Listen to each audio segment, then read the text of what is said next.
one, and Dan, I think that you'd like to speak on that. Yeah, I asked to have this on the agenda because I thought it was valuable. A little commentary at the last meeting, the East Lake Library Board, one of the board members identified a conflict of interest that they had. Their daughter started working at the library. When we began to discuss it, we quickly realized that East Lake Library Advisory Board did not have a conflict of interest policy or procedure. So rather than table it, we quickly adopted one, which is the exact one that this board uses.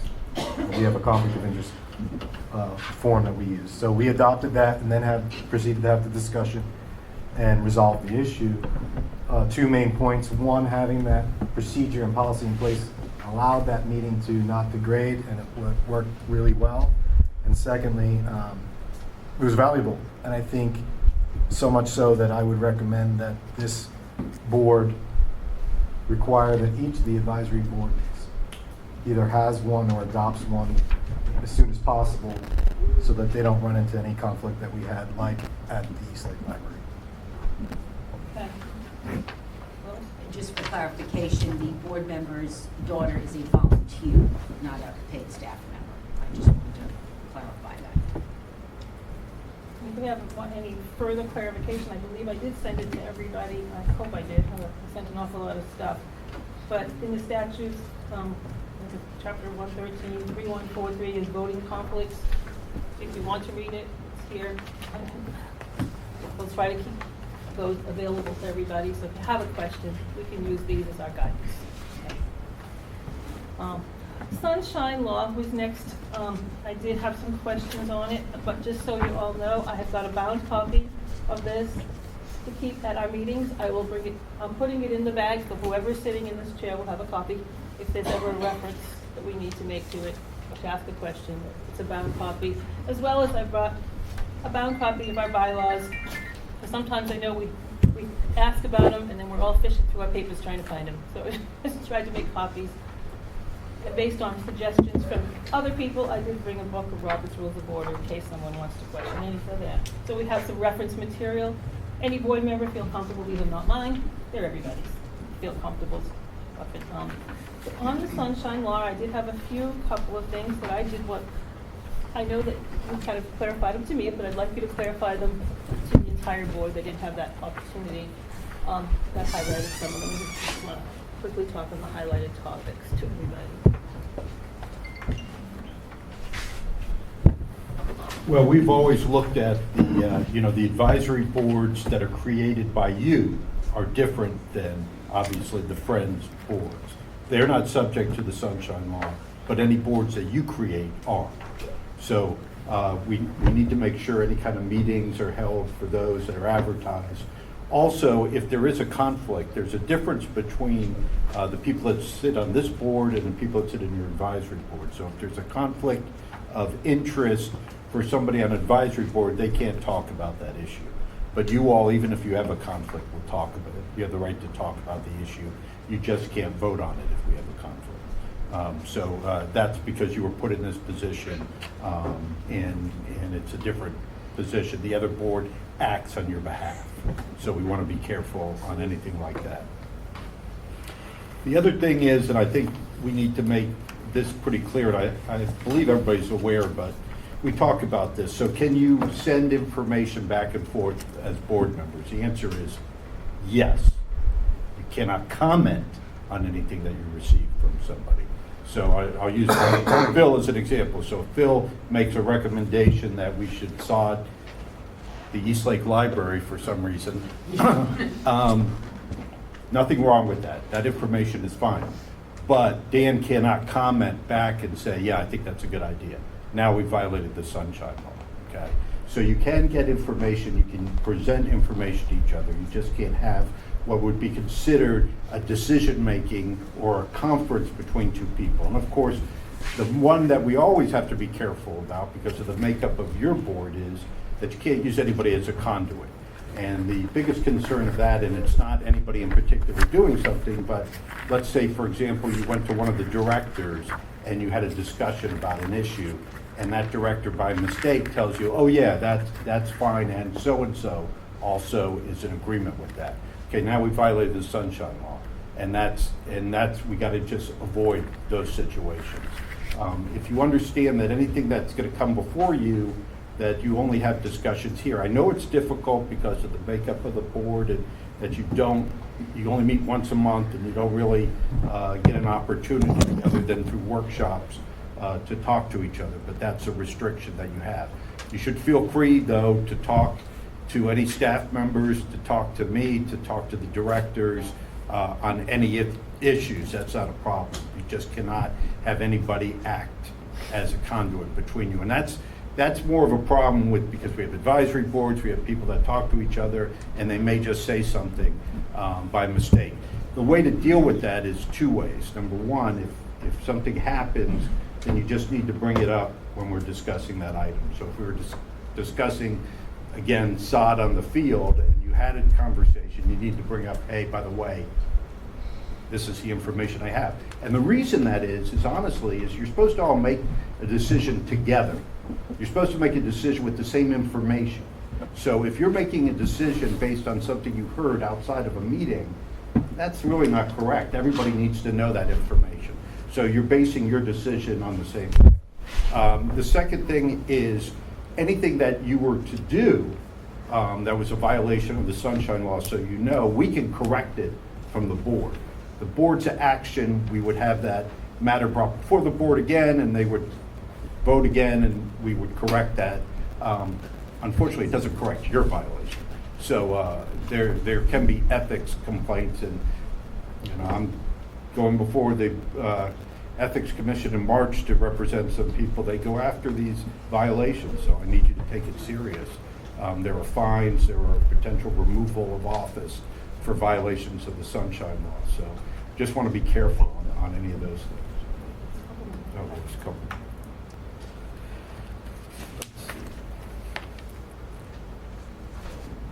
Oh, this kind of goes back to, so you create a committee that is doing an investigation or fact-finding. It's really fact-finding, okay?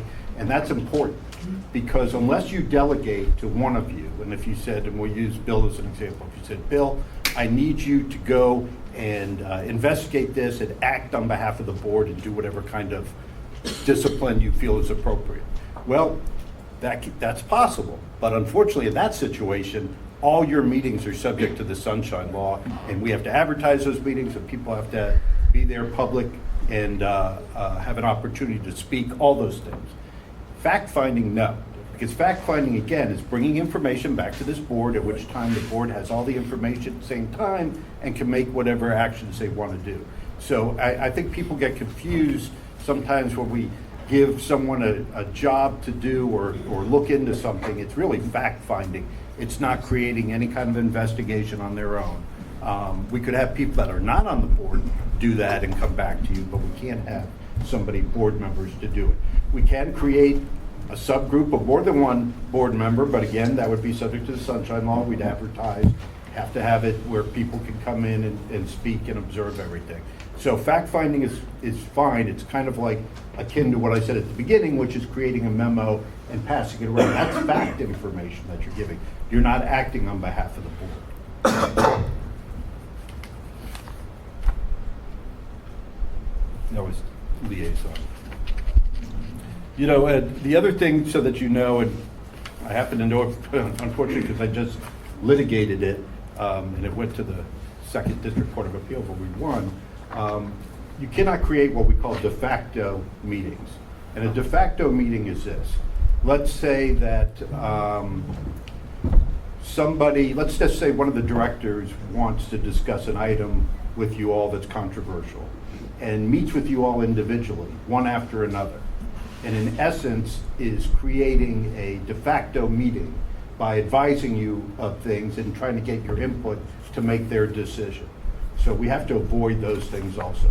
Again, there's nothing wrong with getting information, but you don't want to create a situation where you're giving your opinion as to what would happen. So you can't be sitting there, oh yeah, I think it's a good idea that we put a new roof on the library, and then the next board member comes in and goes, yeah, I think it's a good idea we put a roof, and then we suddenly have somebody who fills out an order form, and we're getting a new roof before it's even been voted at a public meeting. Ironically, that happened in a school board case, which ultimately resulted in violation. So again, the biggest issue for you as a board is that any action you take is null and void. And so we have to redo everything. And of course, then there's potential ethics violations for those individual board members.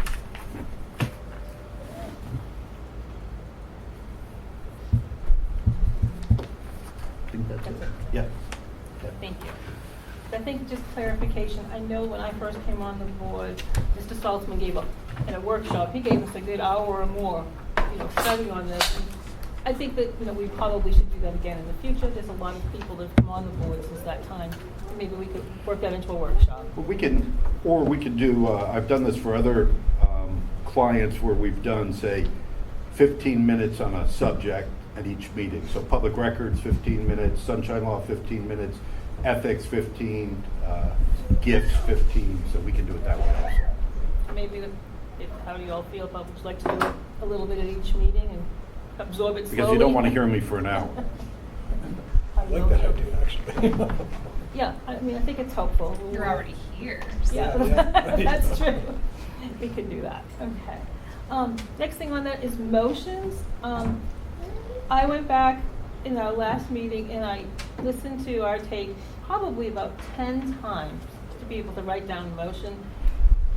And this falls on me as chairman. I'll take full responsibility here.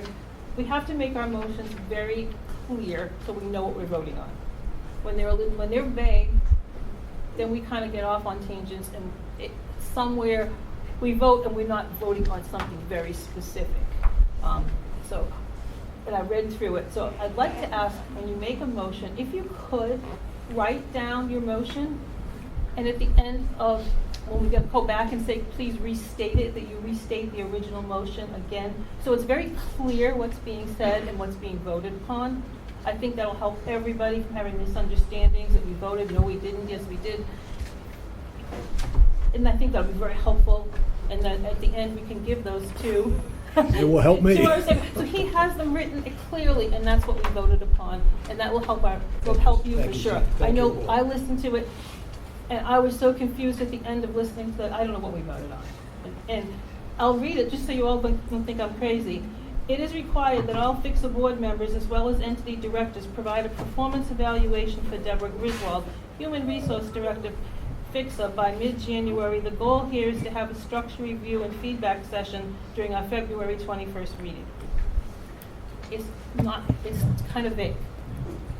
Then when it was restated, it said, where was it restated? Oh, I actually read the wrong one. Sorry, I read the wrong one.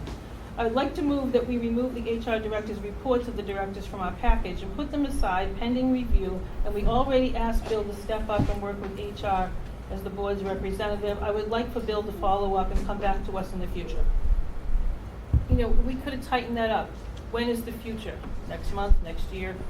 So if we can kind of tighten up our motions and have them written down, I just think that'll be helpful to all of us on the board. So if we could do that for each other, I think that would be, unless anyone has a disagreement with that, maybe we could go forward that way. The policies and procedures. I know we all talked about starting a policies and procedures book. But for us to all come up with policies and procedures, sit down and write them all, we're going to forget things, we're not going to. So my thought is, if at each meeting, if something comes up that we feel like we needed a policy, let's work on that policy at that meeting, and we'll eventually have this collection of procedures and policies done. So we start with last month, what came up this month, and throw it out to you. The scheduling of special meetings. A lot of confusion of how to do it, who can do it, what can you do. So I asked Mr. Saltzman, he advised me, I sent out that to all of you, that the way we should do it, and this is the way we did do it, is, can I say who? Sure. Oh, okay. Ms. Goad asked for a special meeting, and then we sent that out to all the board members and asked them to respond, not to her, but to HR, with whether they yes, they wanted a meeting, or no, they did not want a meeting. And we needed 5 yeses to make the meeting go forward. Well, in the end, we had only 5 responses. 2 were for a special meeting, 3 were against, and 3 people did not vote at all. So then we didn't have. But clearly, we want to make a policy so that everybody's clear, to make sure I say this right, that the secretary or the chairman may call for a special meeting or a majority of the board. And the other aspect is that I know everybody heard about it, I think, but just to make it clear, we have to advertise for a special meeting. There is not a specific time period. However, the Attorney General and general case law has said that a special meeting is usually 7 days notice. An emergency meeting can be, they try to give you at least 24 hours. An emergency needs to actually be an emergency. The problem that you all have, by the time you set your special meeting, we're going to have our meeting. So that's the only problem that you run into. Is it also not on a special meeting and that we as a board member can ask for a special meeting through the chairman? You can ask, you can send it to the chair, but it'll go to staff to deal with. Because we don't want communication going right to the chair. Correct. Well, so I can send it to HR. So Jenny asked for the meeting. Did you send your request to HR? Who did I send it to? I thought you sent it to Sandy, didn't you?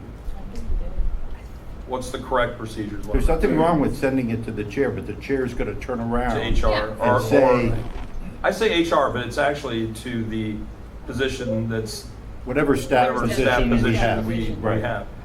On top of that, a special meeting will be for a specific topic. One It's not an topic, open- special topic. And you have to ratify whatever you do at a special At the next meeting meeting. at the next meeting. And it's different than a workshop. Are we to assume that non-response is a no vote? No, we didn't assume that. We just looked for 5 yeses. So what if no one responds? Then we don't have a meeting. I mean, frankly, that's the way we have to do it. I think in this case, it was sent out more than once. Yeah, I think it was sent out So, twice. you know, and again, it's difficult for y'all because you may not be in town, you may have conflicts, you know, those kind of things. So that it's difficult to call a special meeting. It's much easier, and I think you're going to talk about it at some point, to maybe, what we talked about, I think, at last meeting, about having, maybe setting some dates for workshops, and at least having those dates down, so whether you have the workshop or not, people have at least put it on their calendar, so you can do things like that.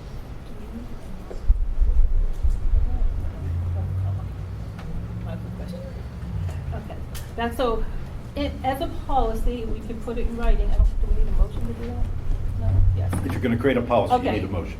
If somebody would like to make a motion that that will be our policy, so we don't have to go through. Is that not in our bylaws? To the chair, I think what Sandy's saying is the other part about it. You could go to the chair could call a special meeting, but the actual action of how you're doing it, going to the staff member, having the staff member do it, is not written. So you said chair, secretary, or majority board. Right, and that's where So you have to, how are you going to get the majority board? If chair or secretary, does that not require a majority of the board? Okay, so I just wanted to clarify. Okay.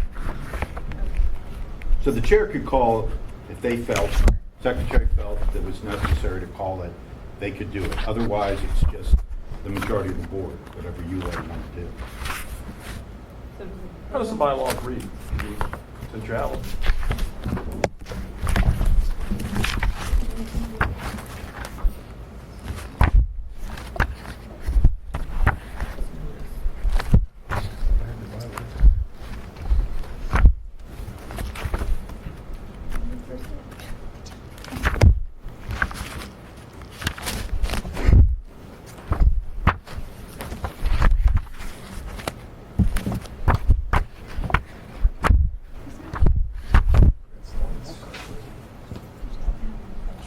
Yeah, there's no procedure, I mean, it says the chair or the secretary, or other persons calling the meeting. It doesn't say how you're going to do that.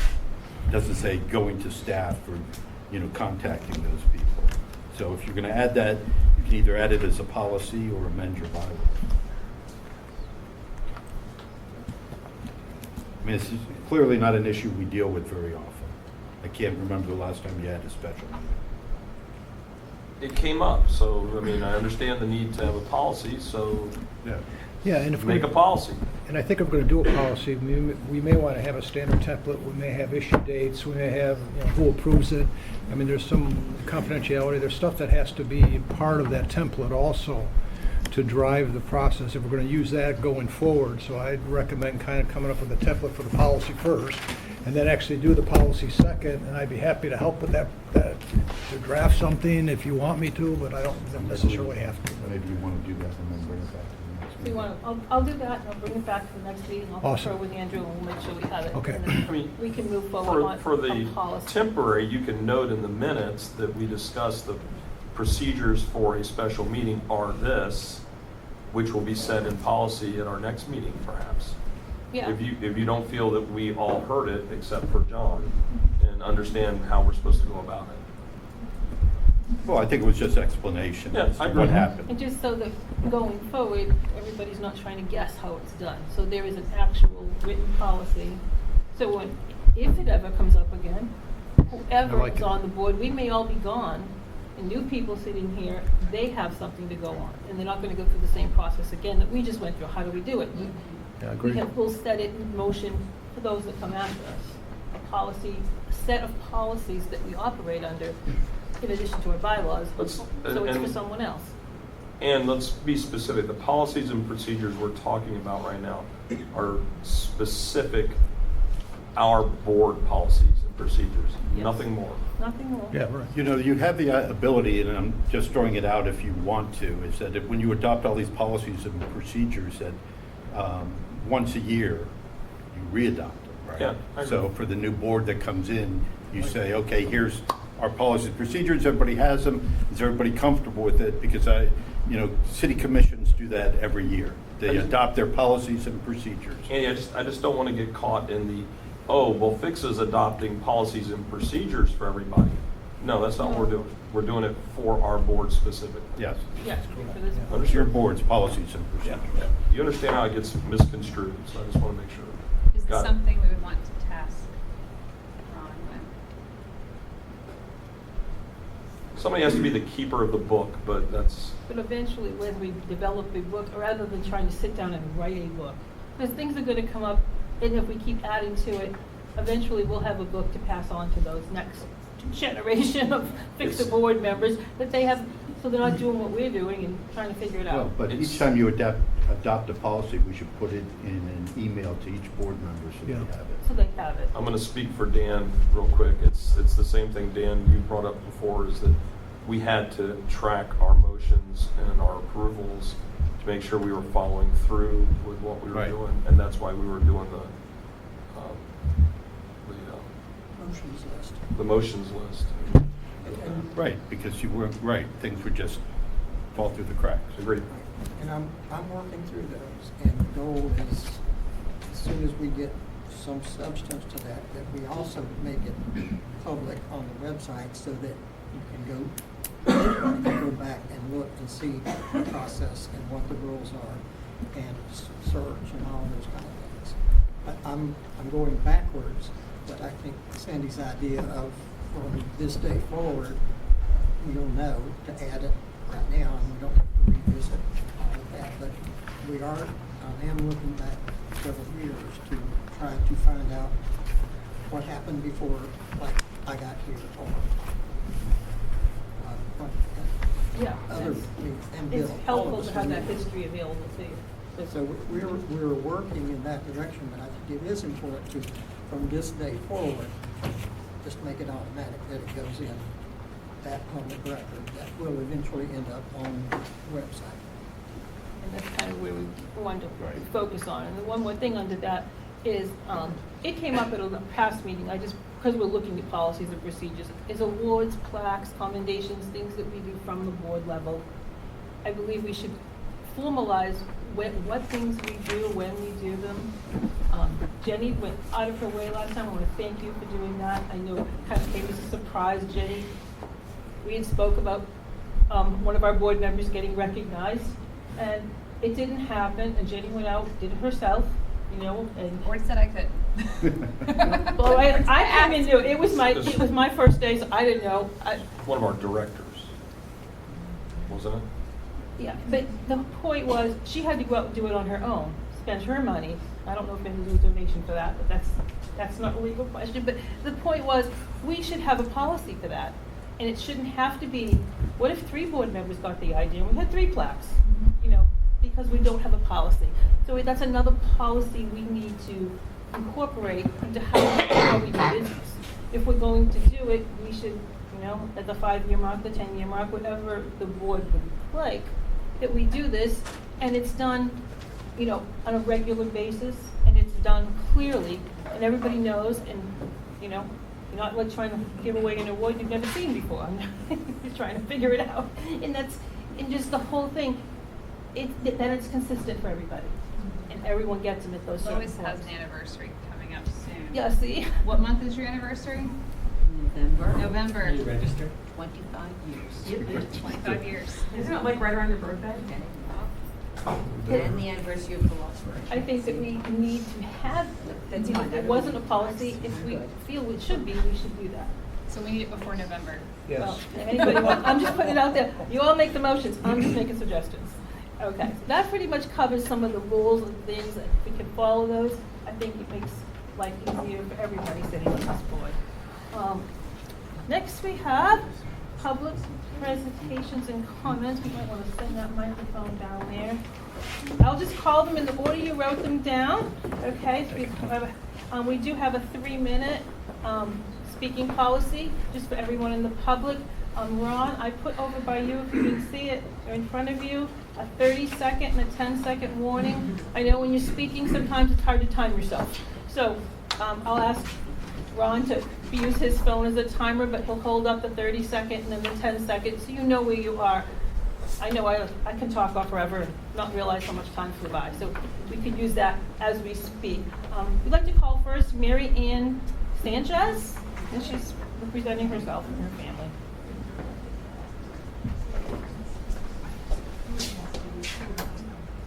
Sure. Thank you.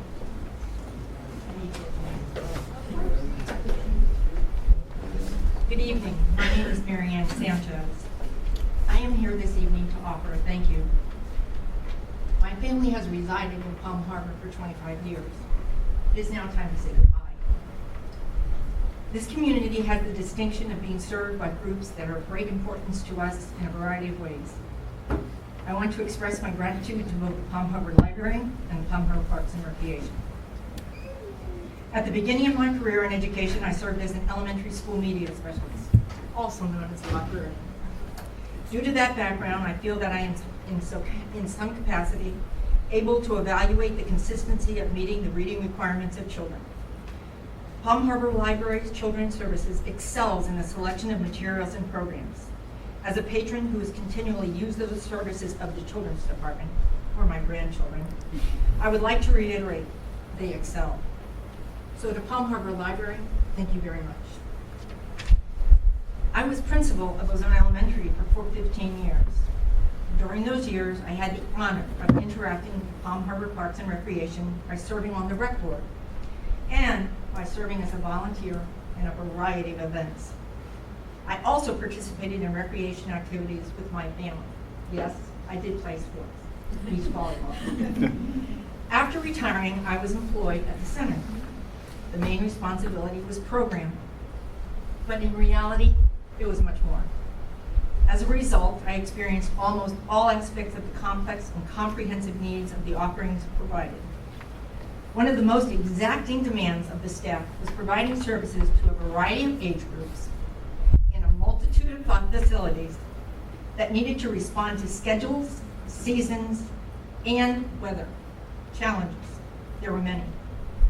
But it is that success in meeting those requirements that really needs to be understood.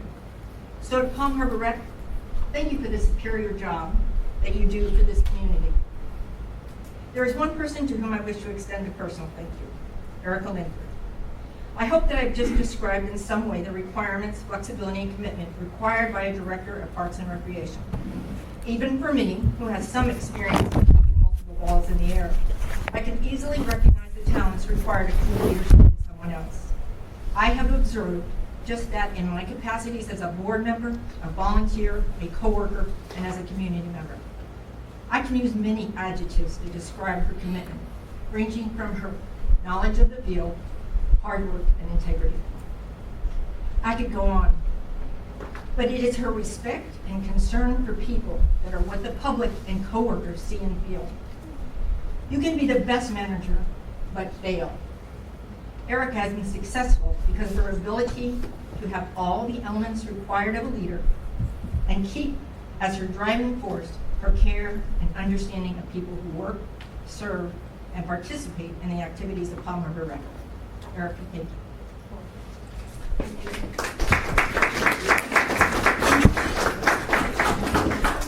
Andrea Panarelli.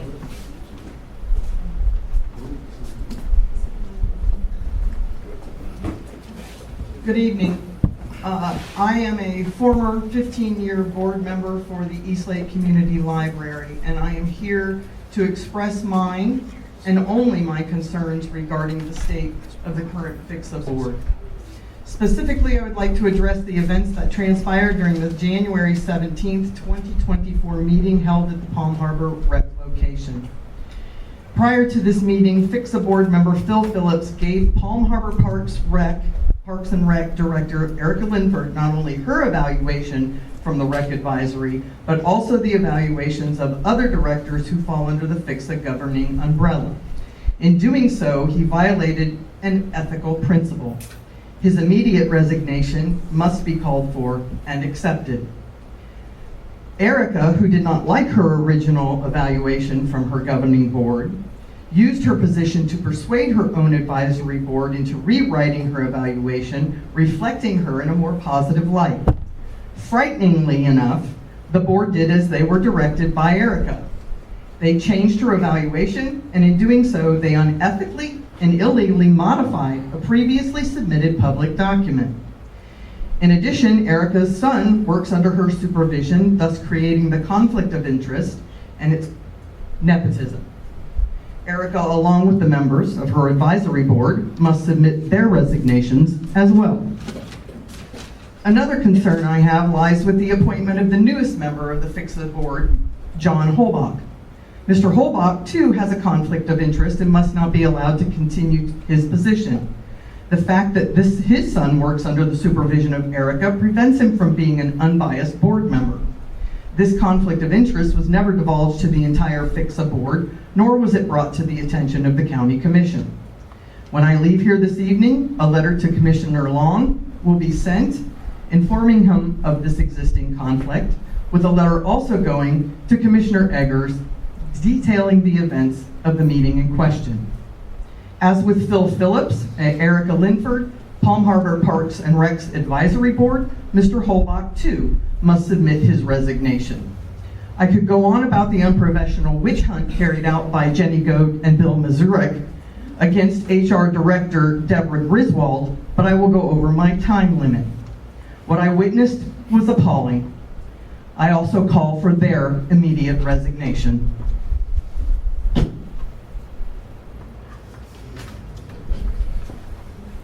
Scott Sanford.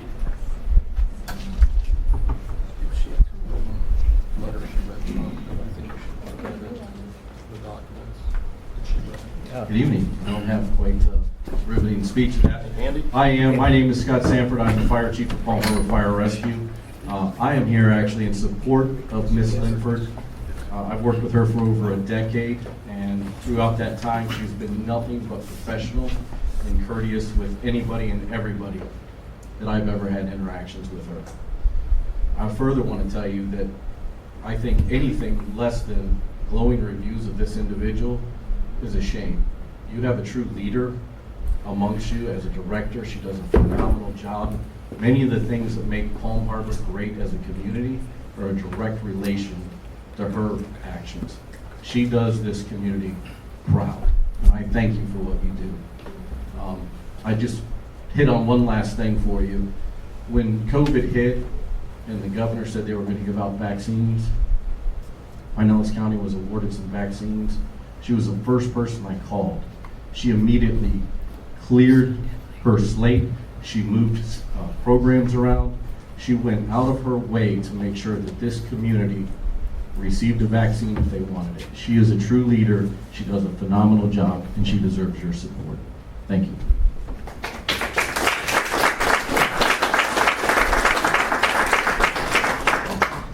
Amelia Hosh? Amelia? Couldn't hear it, that's all.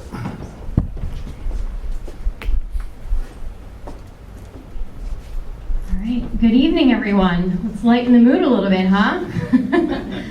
I just want to say thank you for having me here as a very active community member in Palm Harbor, as part of being a very active mom with Palm Harbor Library, as well as Palm Harbor Parks and Recreations. Our family utilizes both amazing community assets, and I just want to say thank you for allowing me to be here. It was really important for me to be here. I juggled around the schedule a little bit, but I was invited to be here to speak in regards to Erica Linford, and it is important for me to share my heart and the passion that I have for this individual and community leader. Again, my name is Amelia Hosh, and I have to express my utmost admiration and gratitude for Erica, the esteemed director at the Palm Harbor Parks and Recreation Center, having had the privilege to witness firsthand the incredible impact of Erica's leadership and dedication to our community. I am compelled to share my thoughts on her remarkable character.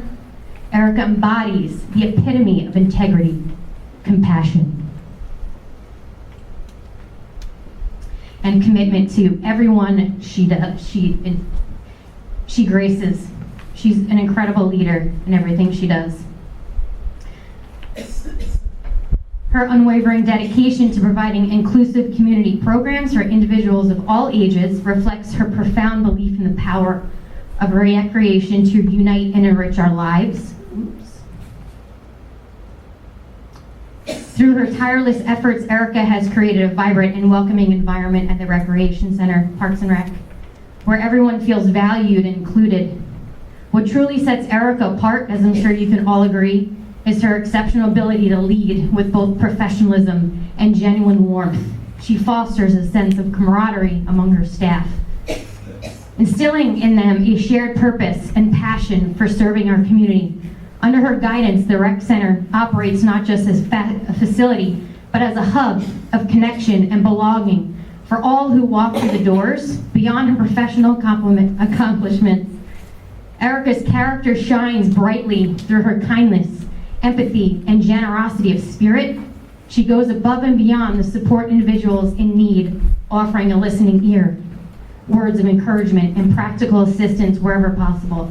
Her selfless acts of kindness leave a lasting impression on all of us, the privilege of knowing her. In closing, I want to express my heartfelt gratitude to Erica for explored leadership and unwaveringly, I love that word, commitment to the Palm Harbor community. Her remarkable character serves as an inspiration to all of us, reminding us the profound impact of one individual can have on so many lives. It is an honor to have Erica at the helm of our Recreation Center, and I have no doubt that the legacy of her compassion and service will endure for years to come. She's fantastic. I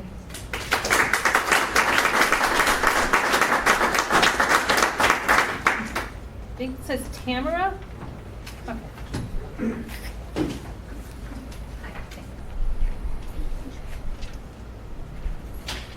Hello. Thank you also for allowing me to be here tonight. My name is Tamara Black, and I am the Executive Director of the Feast Food Pantry, and I'm also here in support of Erica Linford. Erica is a volunteer at our pantry and also a board member and serves on a lot of different committees. I only met Erica about 4 years ago. Before I met her, she was kind of like a mythical figure to me. I'd be in the community, I'd hear Erica Linford, I'm like, who is this lady? And once I met her, I realized why. She truly is the most compassionate, hardworking person and have done more for this community than anyone I know, and I am ingrained in this community. There's just a couple things I want to highlight about Erica. As I said, she's hardworking, driven, committed. She's always there to pitch in. As a volunteer, she's never the person that's like, I'm not going to do that. No, she will she'll dig in, she'll do whatever it takes.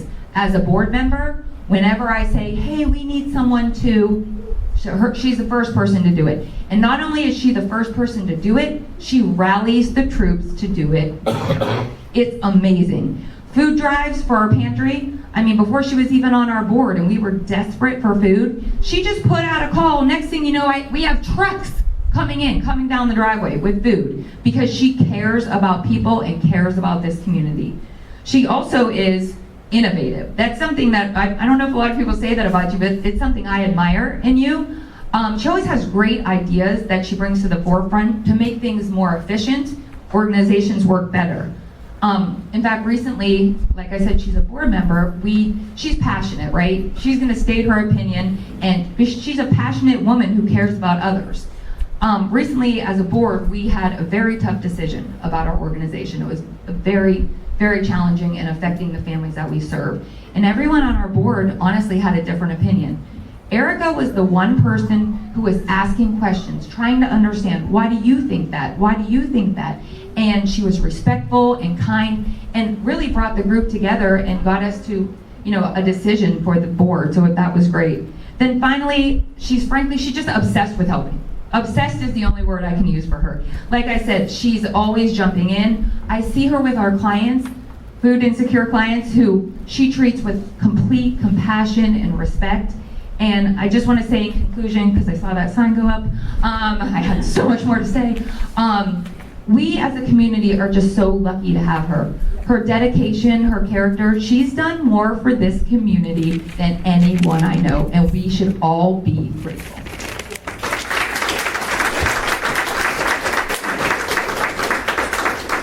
James Grace.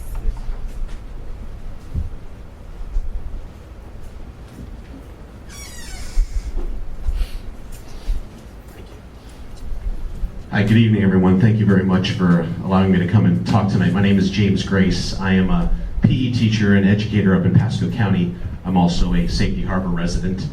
I met Erica about almost 18 years ago to the day. I own a small business that I do a lot of work with, Palm Harbor Rec Center. Erica took a chance on me 18 years ago. My first event, I have a party rental business. My first event with Erica was at the Sunderman Complex. I showed up, probably wasn't on time. First thing she said to me, she says, "You're late." And I said, you know what, I like this lady.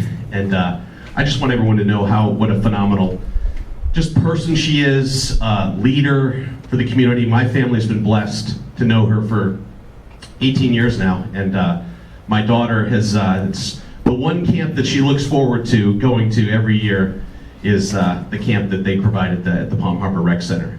But I also want you to know I've been a PE teacher for 7 years, but I was a behavior specialist before that. So I'm always looking at the kids and their behaviors and how they act. And certainly, one thing that impressed me with Erica is at her center, the leader that she is really the face of the Palm Harbor Rec Center. She is there all the time. Many leaders I've worked for, you never see them. Occasionally you do, but Erica is out there every single morning that I work with her during the summer, meeting the kids, greeting the families, talking to the families, knowing the kids by name, knowing what sport they played, what activity they did the night before. And it's just thoroughly impressive, and I just see it in the behaviors of the kids and also the families that I hear from personally from my business. Erica, you truly are a remarkable leader. We are lucky to have you in the community. I just can't say enough. I work with probably over 50 rec centers throughout the year. My business does about about 150 events a year, and about 50 of those days is spent at the rec center. So I just want you to know you are second to none, my friend. I am not only proud that you're my business partner, but you're also my friend, and this community has really found a gem in you. So hopefully you keep doing your thing. So thank you, everybody.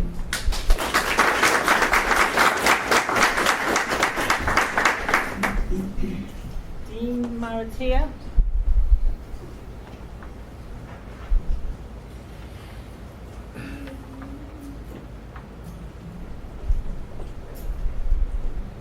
Good to see a lot of you. So I have been in Palm Harbor, for the last 3.5 years. I was the president and CEO of the Palm Harbor Chamber of Commerce. And what did we do in that time together, Erica? We holiday parade. We've just built beds together last weekend. That is so. true. But everything from the holiday parade to Palm Harbor Festival and cleaning up the trash afterwards, the day after, Erica and her staff came out and helped me, and happy to do so, and in good spirits and joking with each other. And it's great to hear the people that have rallied behind Erica, because when you think of Palm Harbor, it's hard to omit, Erica as a leader within it. There's no community leader within this organization or within this community that would ever say that Erica is not a patriot. And so it's really nice to hear and see all the outpour coming to you, because you deserve it. And you're an amazing leader. On top of that, you're an amazing person. I love you. And I'm glad that you had such a good show up tonight. I'm not going to take all 3 minutes.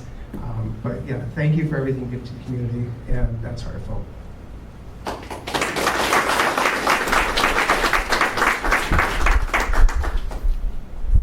don't know if it's B or Ben. Ben? Yeah. Okay. Thank you, guys. I won't take a lot of time explaining. I've been the president of Merchants for the last few years now. I've known Erica for, 30 years, I guess, since we're playing baseball, softball. Always volunteered, always dedicated her time. Literally the glue of Palm Harbor, And to hear somebody question your integrity blows my mind. What you do for us is overwhelming, and we all appreciate it. Same to the other board members that were also questioned. I've worked with some of you guys, and I appreciate it. Thank you.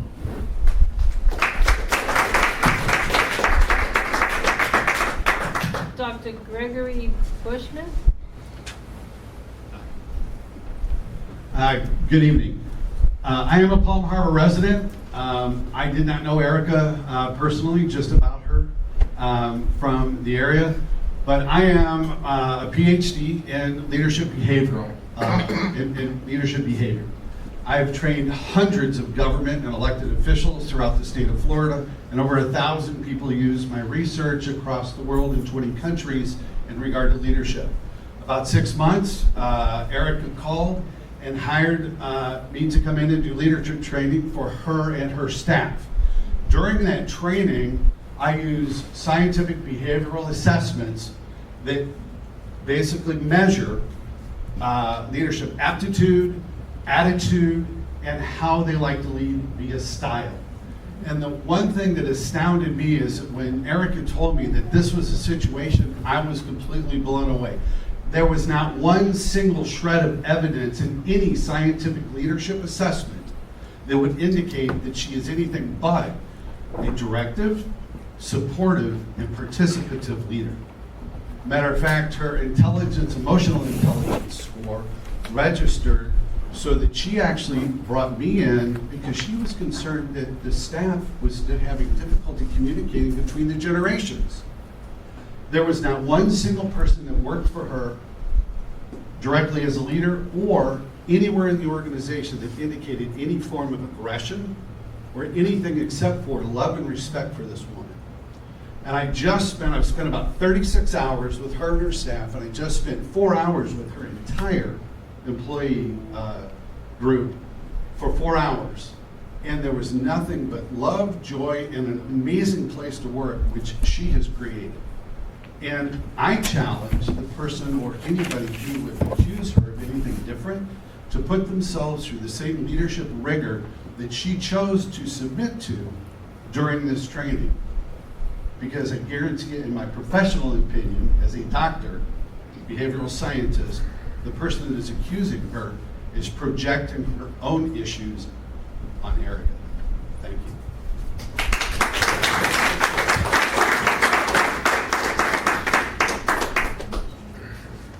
Okay, well, thank you for everybody who came. We very welcome the public's opinion, and we're glad you came out to us tonight and listened to everyone, and I really appreciate it. We're going to move on into our next order of business, which is our treasurer's report. Do I need the microphone? Probably a good idea. I only took the role of treasurer as a not it for secretary. We don't have any money. Everything looks good. I got into quick pencil and Jerry's accounts. Looks fine. I did get the quote from Meyer Hoffman McCann for audits going forward. They said for 2024, 24,800, 2025, 25,500, and 2026, 26,250. So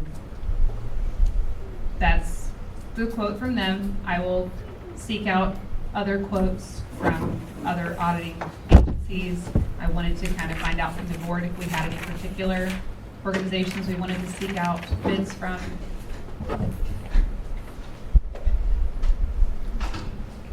Otherwise, I will ask around to other nonprofits of similar size, who they use and who they liked, and then get some other prices. That's all I have. Okay. Motion to accept the treasurer's report? You can. Do it either way. Okay. Thank you. I think we have to pass it to Erica. Vote. You need to vote on it. Oh, all in favor? Aye.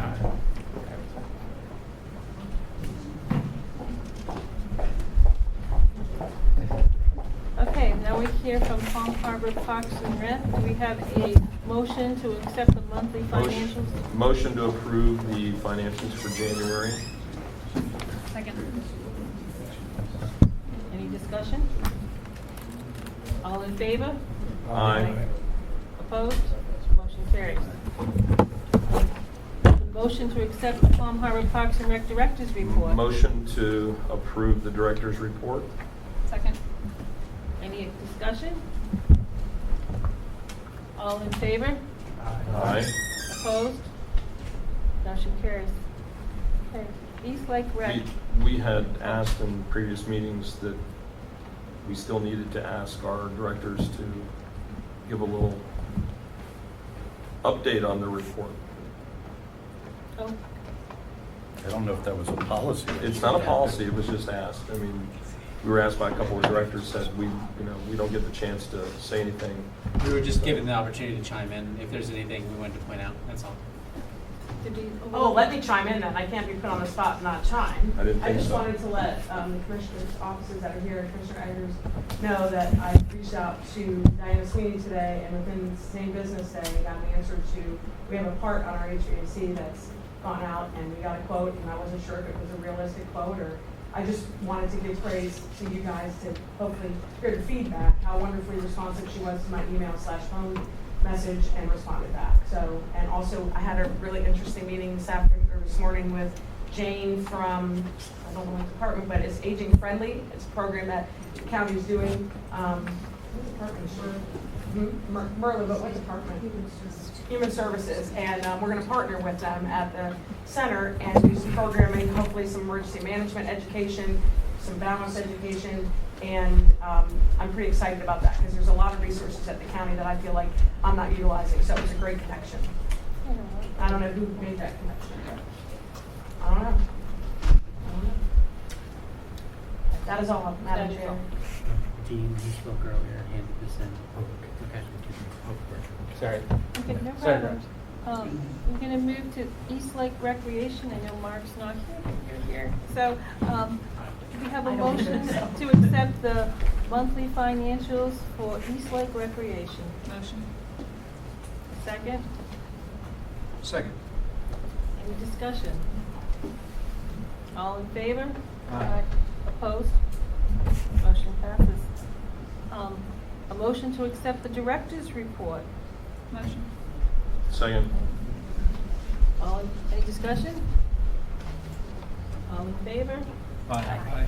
Okay, here's where I had the mistake.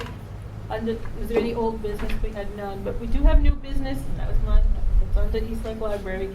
There was a request for facade. Would you like to speak to us on that? Yeah, that's fine. We have 3 soccer fields. We're not allowed to treat our fields with the chemicals most everybody else is in the county due to where we are in relationship to the well fields. So we periodically have to replace the sod because there's nothing we can do about it. So we have 1 complete soccer field that is torn up and eaten up, and there's nothing we can do but replace the sod with brand new sod and continue on from there, which we do pretty much every year, some portion of our complex. And what the request was for? It was like I think it was 45,000, something like that. 80-something thousand square feet. We're excited you got that quote, because now we know a better place to get sod than we've been getting it.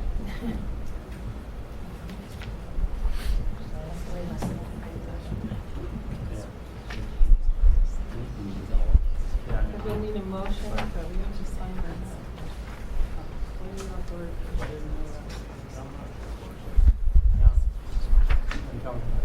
No, just saying, get a motion for up to 50,000. I guess we can make a motion up to 50,000. Yeah, for it. not to Not to exceed 50,000. Second. Discussion? This has already been vetted by your advisory board. Yes. Correct. So, and we've already they're the approved ones that it. have asked to bring it to us. There's no discussion. All in favor? Aye. Opposed? Motion passes. Now we move on. Do anything else to add? Yeah, if I may, Mark did have his procedure Monday. I let him out of the hospital last night, and hopefully he'll be back next month, maybe. Okay. He is up and about, but he's very groggy. I'm sure. That's a hard one. Okay. Moving on to Palm Harbor Library. Do we have a motion to accept the financials for the January for the Palm Harbor Library? I'll first that. Yes. Second? Second. Any discussion? Okay, all those in favor? Aye. Opposed? Motion carries. We have a motion to accept the director's report for Palm Harbor Library. Move to accept. Second. Any discussion? All in favor? Aye. Opposed? Would you like to have something to say? Check. Just a couple quick things. A big thank you again to Deborah, Erica, Lois, Mark, and Nancy for all coming to our Artful Evening annual fundraiser, as well as a way for us to showcase local artists. We raised $4,200, which means we cleared $4,200. We actually brought in more than that, but after expenses. So very successful, and we plan to do it again next year. Thank you very much for that, and for everybody who attended. There was several people there that were in support of us, so we appreciate that. It's also part of our mission to support the arts, so we're carrying that out. I want to just mention, since we have a captive audience here, there are a couple of big events coming up. AceCon, which is it's a creative convention, but it's for all ages, going to be in March, and our open house will be at the end of April. April 26th. April 26th. So please do come by if you can for one of those or both of those. And then I'd also like to give Kathy the floor to update on Library Legislative Day. And then I'm done. Hello. I went to Florida Legislative Day on January 24th up in Tallahassee with about 35 librarians throughout the whole state. And we focused on Pinellas County, obviously. So with Cheryl Morales, the head of PPLC, we talked with either all of the aides or our politicians about all the great things we're doing in Pinellas County. and specifically to Senator Hooper about what was previously known as Career Online High School, which hopefully will still get some funding. It was pulled from the state library, so now PPLC runs the entire state program. So. That's it. Okay, well, thank you. Go on now, East Lake Community Library, do we have a motion to accept the financials for the East Lake Community Library? Motion. Motion? Second. Second. Any discussion? All those in favor? Aye. Opposed? Motion carries. East Lake Community Library Director's Report, do we have a motion to accept? Motion to accept. Okay, first and second, okay. Any discussion? All those in favor? Aye. Opposed? She does not have I know she doesn't have a sod. I was going to say, I don't know what we do with $45,000 worth of sod. Sorry. I do have an update on the air conditioning issue that has been going on since the beginning of December. We were working with this vendor that was very non-communicative and giving us an estimate of $2,500. I finally reached out to the county, and again, Diana Sweeney came through, and the unit was fixed with a $5 part. Okay. So they got quite a scathing review on the Better Business Bureau website. We did have a passport fair for the first time, February 3rd, and we executed 47 passports, 49 photos, and it was a huge success. So this will be an annual event, along with our homemade soup day, where we sold 170 containers of soup.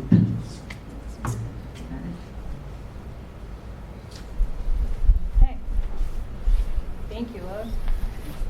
All right, so that covers our board, and now we move on to our agency items. Going into old business. We had an HR assistant update. There has been an HR assistant, that's what we're going to name the program, that has been hired. Her name is Shelby Brennan. She's a business owner, and she has some training and coaching employees and development. She is a part-time person. She's just coming on, and as you all well know, Deborah has put in for her retirement as of March 8th. So we only have a couple of weeks to get this new person on board. I met her today. She said she'll do the best she can, is what she said. She said it's a little overwhelming at this point, but she's going to do everything she can, but she is part-time, so we do have to work with that, which will lead us into our next topic, which is our HR job description. So our HR job description, I think we sent them all out. We've had multiple descriptions over the past couple of years, and we need to move forward into a new job description. My suggestion is we have some work to do as a board. I would think it would be a good idea to have a committee to start working on developing, before we put out, advertisement for somebody to replace Deborah. I think we have to really clearly define this position. I don't know how the rest of you all feel. That's just my feeling. And doing so in a meeting right now, I think is a job that's bigger than we can handle at this moment. So I would like to see if they're interested in appoint a committee to look into it, come back to us, and then come back to us at a workshop where that we all could workshop it before, and then come up with a final draft to come to our next meeting. Discussion from the board. That's my opening remarks. I agree with the approach overall. I agree with it totally, because I think it is too big for one session. I think, yeah. Dan? The HR assistant, is that to replace Iris? Is that what that was? That was to replace Iris. Somebody use the microphone, can't hear. Oh, sorry. Where is it? The thing was, our HR director, Deborah Griswold, put in her retirement. Her last day will be on March the 8th. She has replaced Iris Beckett with a new person who's going to be the only person in the fixer office for immediate future after the 8th of March.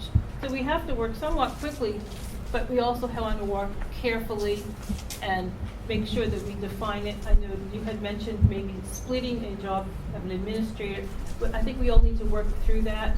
And this is, I just think tonight is probably not suitable to get through all that information. I don't think we want to box ourselves in by just saying it's for the human resource. I think it needs to be for whomever, fix-it employees. So if we have a discussion about fix-it employees, then if we're discussing an administrative assistant, a human resources director, whatever those titles are, I don't want to be boxed in with, hey, we're only looking at this one title and crafting what that role looks like. Fix-it employees. Can I ask? So our HR, we keep saying HR director, that's who we're looking to replace, but I agree with Jenny. I mean, we need someone to be able to onboard our employees, our new employees. We need someone to administer that. Is that not available through our payroll company? Who does our payroll? Branch of Cadence. If that's available through our payroll company in the interim, we can contract that out. Can we not? I mean, I'm asking the question because I see our biggest problem, if that's contracted out, our biggest problem is the day-to-day administration of our entities. It's the insurance, it's the filings, it's the government, it's the IRS, it's all the other things that Deborah does, not HR. HR, it's become too big. And it's the only thing we look at is this big HR, emblem that we keep seeing in there, HR director and HR description, when in truth, our HR director was our administrator. That person was running the business. Doing 2 jobs. And that's what we need. That's what we need to fill immediately. We can fill a stopgap of a human relations as far as onboarding and background checks and all that. We can contract that out tomorrow. Can we not? And Altera can do the payroll Right. at no extra charge. Well, that's why I think Well, the problem, I mean, I see it, Sandy, is that we, the board is not in a position, we can't do it. We can't do it. I agree. Our 4 directors can do it. So I was going to ask. They sent us a memo, hold on. I'm sorry. They sent us a memo that says, they gave us their recommendations, which included perhaps, outsourcing the HR. So why don't we put them in charge of a stopgap to make sure that we don't miss a step with our new employees and handling that, and also, what we're going to do in the business end. They can pick up the slack too, if we so desire. Now, I just want to make one comment. You all around this table represent taxpayers. We do too at the county commission. So I'm just saying there are services that we have at the county, one being the HR department, that if asked, I am sure would step forward and help you all at a workshop or anything else that you might need to ensure that you guys are getting the kinds of resources that you need going forward. So just keep that in mind. This is a big deal to do it right, and we have a group that would be willing, I'm sure, to lend a hand at a workshop. So just ask, okay? would they be willing? I mean, is that a service that we can reach out to help us? You just have to get a hold of the HR director. I can put whoever's in charge of your committee that you guys are going to form, or if you're going to form, I don't know how you're going to do that under sunshine issues, but we'll put them in touch, and you guys can set that up. Just direct it. That's good. Okay? Yeah.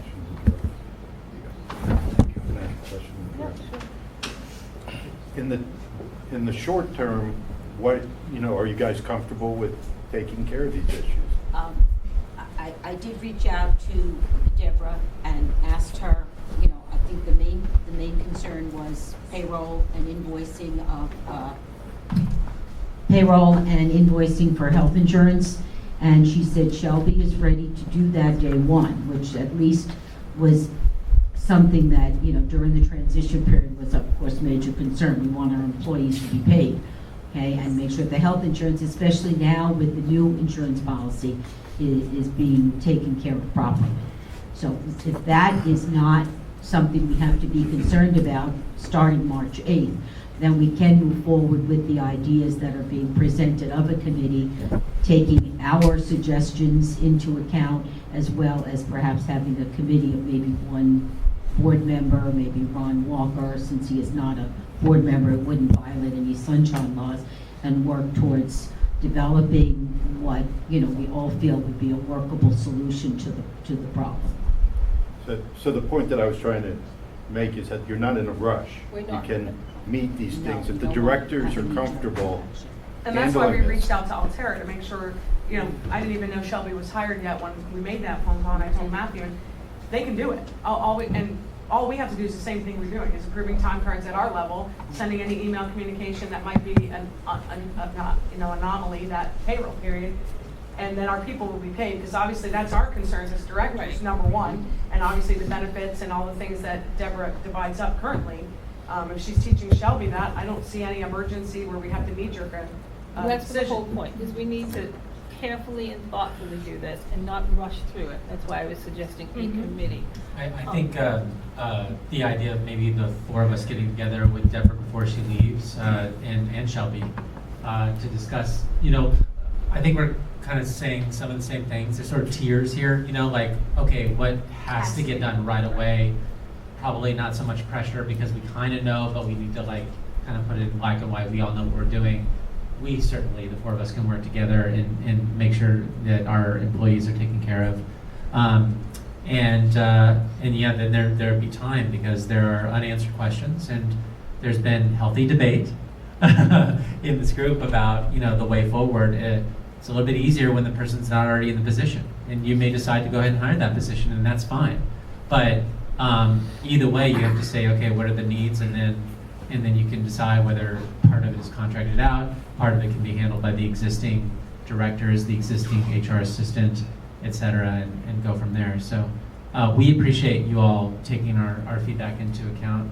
We're resourceful, and we'll definitely do what we can to help out. And maybe at the very least, the four of us should meet with Deborah to make sure. We have a calendar. Yeah, and we'll just talk with one another to make sure that the immediate concerns are addressed, like payroll and the health insurance claims. And that she seems to be getting that under control. I met with them today. Do you need a motion or directive to contact the HR department at the county and set up a meeting with them? I think that needs to be on our level. I think it could start at their level. Because if we need to develop a position, I think we need a committee, at least one board member. Well, one board member can meet with our four Absolutely. directors. But they just told you that they can handle it in the short run, and that Exactly. you guys are going to It's two meet to different make a things. bigger decision, which would Yes. include having somebody from the county come in and talk to you. So my thought was, we have a committee to do some research, to bring to us at a workshop as a whole committee. And I would like to take, Commissioner Edgar's suggestion, have someone from the county come in to that workshop and give this other committee a chance to just pull some information together, so we're not all scrambling, and then go to a workshop level where we could just focus on the one topic of creating whatever the position that we feel that it's needed to make this entity, there's 4 entities here that need to move forward. And they need a support staff of some sort. And we just need to figure out exactly what needs to be done. And we need to take serious, thoughtful time to evaluate what that position will be and how that person or persons, depending on how that comes about. And again, because we're not talking about somebody in the position, it's all in the abstract. So we can look at what those duties are and I think the board needs to really focus on that with the input from an original committee, and then we'll move forward before we bring it to a full board. This is in the category you guys were discussing earlier about having a committee to do fact-finding, information gathering. Is that what you're talking That about? would be, yeah, where it would be, a board member, and then perhaps like our liaison, and then perhaps somebody outside. One of my thoughts, so probably reaching for the stars, but on a committee like this, would be see if maybe Gene, as a consultant type, would come in and work with our committee. He was with FICSA longer than everybody, I think, maybe not you. You came around sick. But, you know, someone with a good long-term vision of where FICSA started and where it's going. I know I worked with Gene on that long-range committee, and it was so worthwhile. Something to that effect, where we can bring in, and then also the 4 directors. So we have a group of people working that all know what they need and how they need it, and bring all that information back to a workshop, then we can invite the county in and work from there, and then develop. Then once we get to that point, then we can try to fill a position, rather than try to fill a position that's very vague. It is very vague. What about contacting our insurance broker who offers a lot of free HR support and seeing if they could meet with us before we get to the workshop and get them, you know, let them review the job descriptions we have and the structure of our insurance? Yeah, it was Bouchard, what is it, Marsh McClellan? We used to have seminars with them all the time. They used to come in and offer us help before Yeah. we had Oh. Yeah, they have HR people on staff that we could maybe utilize some of their brains. A set of eyes that's never seen our organization. Well, Where it's what a clean look. Well, why don't we, yeah. I'd like to make a motion that we have an HR workshop scheduled for March or April, in which we determine a replacement position or positions.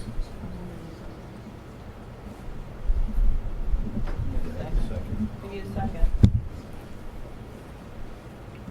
Say it again? And we have a workshop to figure out the HR replacement. So is that prior to the step of taking Commissioner Agnews? And we set the workshop date, get the county on board to be there, and then we have a timeline for when we have to get all the data. Second. Good? Okay. Just- That makes sense. I would just, I'm sorry, just to clarify, you're saying more than just hiring, you're saying the whole position. Work out what the position is. Right. In a workshop, the workshop you're talking about, I said we set the date Set for the as date soon for as. the workshop and then work backwards. And then work backwards, so this way we have. Yeah. Okay, so, discussion.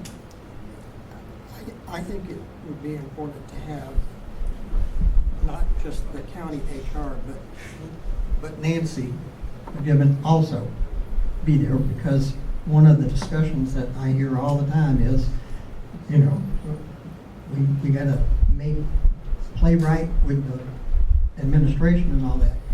And I also hear over and over again that Nancy really gets what we're trying to do. And so I would hope maybe she could work on the committee too. Congratulations, you've been nominated. Yes, I think she's been nominated. You're the chair. So, I thought, like, that, so we set, the motion on the table is to set a date for the workshop to March or April. I mean, March it or just April, depends on what we think. to define the position so that we can go ahead after that and then advertise to fill. This is just to define the position. Okay. HR/administrative. Positions. Positions. Positions. Employee positions. We're all, I think Well, we're in all- discussion, so, I mean, it's HR position, administrative position, which direction do we want to take? Do we want to hire an HR person? Do we want to contract it out? Yeah. Do we want to hire an administrator? You know, what direction, because it's not clear what direction. And, That's the and point. where is this person in your hierarchy? Because I think that's a major issue for you all to discuss. Major. Do they answer to this Well, board? that's, Do they answer? that's so the other that's thing a- I wanted to bring up tonight is I've read, as you recall in previous meetings, I have told you numerous times that I'm not an HR person. I don't relate to the HR director position and how it relates to our board. And everything I read is we put our HR director reporting directly to us, and I look at our entities as separate companies. They are all individual corporations, so to speak. They all have a CEO, a president, our director. And everything I read, the HR director is under them, not above them, and not equal to them. The importance is that we have an HR person reporting to our board and consulting with our board, but not, when I say reporting, giving us a report, not being told what to do or governed or guided by us. They are under the directors. And that's how it used to be at one time for this board. And it changed, and it changed back, and it changed. So that's where we were at right now. And that's why we're going to lead into it in just a minute, is why I said we should table the HR director's review of our directors, because I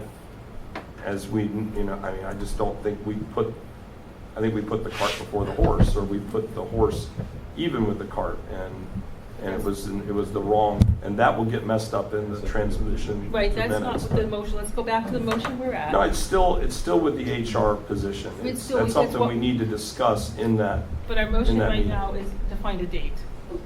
No, the motion was to have the meeting, and then we've got to establish a date. Right, to have the meeting. Well, actually, the motion was to have the meeting in March or April. April. Right. And I think part of that motion was you want to get a definitive date, right? Which So- we should probably include in the motion. Yes, Well, then so what do we want Move to to do? find a date then. I think then we can talk about dates. I think that's probably the best, let's do it. Probably want to do Well, it before our board meeting. The directors said that they can handle it in the short term. What is the short term? We're talking weeks, months? Can we do this for a year? No. Just to clarify, you're talking about having a workshop, but then working backwards, having a committee before that workshop to determine what the guidelines, what the parameters are, correct? That So was then correct. I would probably say yes, then we're fine, because if we're working towards that workshop where it will all be clearly defined as to what the job description is, I would also ask the board to keep in mind that a rose by any other name would smell as sweet, but when you start using the term HR director, and then you go out to hire someone with that title, okay, that's going to have quite financial ramifications for the four entities. Up until recently, Deborah was an HR generalist. I think that's something to also keep in mind as we move forward in terms of titles. If you're going to go out to advertise for an HR director, that may be, cost prohibitive for the four directors to be able to afford someone at that level. So that's why it's not just the job description, but the job title that is very important as we work towards that goal. But yes, I would say April probably, so that a committee, if it is formed, has time to give their input and to work on, a reasonable description, so that the committee then can go to the workshop and have some really concrete ideas to work on in formulating this position. So let's go back to the motion so we can amend it to have a date. Would April 3rd, it's a Wednesday, work for majority of the board?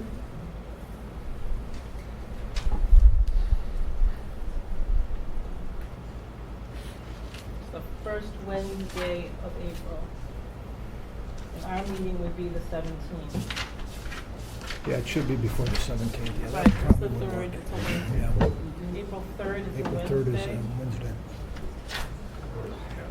Works. Yes. And if I may, from, Let's stay where we are. Wednesday the 3rd, yes? Yes? Yes? Yes. Okay, so we I'll only have. amend my motion to have a workshop meeting to discuss HR concerns and roles on April 3rd, 2024, 6 p.m. 6 p.m. Location. To So we might as be well finish it. determined.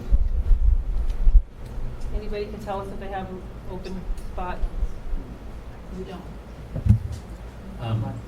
Just want to respond to the question regarding what can we handle short term. Probably a lot or most of it. Matthew, let's get to that.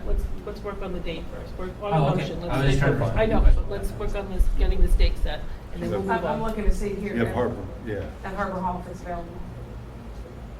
And depending on who you would like to have participate in the meeting from the county staff, I can tell you that Wednesdays in April are going to be a little difficult because we're in the final phases of our charter review commission, and the meetings are set up 3rd and 17th. But I think that it's also going to be important to check in with our county HR department to see, who might be available and what their schedule is as well. We could also have them come to the committee meeting as well, if it's what's there, if we can't get it at the workshop. I think we have to move. I think It's that we difficult could- to it's difficult to coordinate. we got almost every board member at this point. We could do room A on the 3rd, on Wednesday, the 3rd. We could do Wednesday, At the like 3rd? 6 o'clock. Okay, Dan, here we go. Would the 4th be equally available, Thursday the 4th? So that if we wanted people I from think you need the county representative there. Yeah. We have to, so Thursday, we can't meet without them. Agree. Would Nancy Thursday, won't be available on the 3rd. what about the 4th? Thursdays are better. Thursdays, we'll go back through. I can do That's the why we 4th. 4th. I'm okay with the 4th. 4th, yes, yes. Okay, how about we do April 4th on a Thursday? That's what I said in the beginning, April 4th, meeting, HR. And I remember seconding that. Yeah, Right, you 6 did. PM. So could you just completely restate it? Room Can we A. meet To at be Harbor Hall? determined. Is that okay on Harbor Hall? Sure. Yeah, fine. Yeah, because we can't on, yeah, Just so Bill has it right. Okay, go ahead, Dan. Restate it, and we'll bring it to a vote. Make a motion that we have an HR meeting, workshop on April 4th at 6 PM at Harbor Hall. Any further discussion? All in favor? Aye. Opposed? Motion carries. So we have And we who's have a setting up? workshop on April the 4th, 6 PM at Harbor Hall. And our directors will set up the HR county. No, that wasn't the motion. Yes, we can reach out and try to get together and start the fact finding, but is that wasn't is the that going to be motion. committee or? Well, let's work up, we said we work from here backwards, so So we're work at the backwards. April 4th, now let's back up. into Just March. I do want to go ahead and address that question real quick. Go ahead. I don't want to speak for my fellow directors, but I mean, of course, we do certain HR things all the time, evaluation and training and guidance and that kind of thing. But in terms of the immediate, it sounds like we got payroll covered. You know, our open enrollments happen tomorrow morning. It's going to be, you know, official starting April 1st for the new insurance company. So these sort of major pieces are pretty much in place. We just have to make sure that we're not missing anything. So I don't want to speak for my fellow directors, but I think we're okay there. I think we do have that time available. And just to give the board a little peace of mind and history's sake, we were in the middle of open enrollment when Mary Mason left. And Lisa McCarthy, may she rest in peace, and I took hold of whatever forms we had, and we worked directly with our broker, and nobody missed their insurance. We will get through it. We're all professionals in our field, and we'll make it happen. And, you know, will it be the cleanest, neatest? Maybe not, but it's going to work. And no one's going to miss their paycheck, and no one's going to be uninsured. No. Now, a committee. Nancy, you've already volunteered.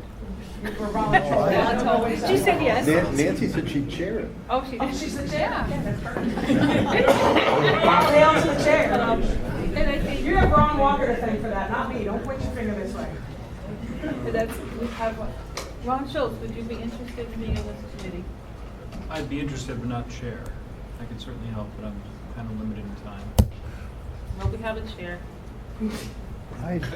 I definitely could help the process, and I could really make myself available mostly full-time if that's, you know.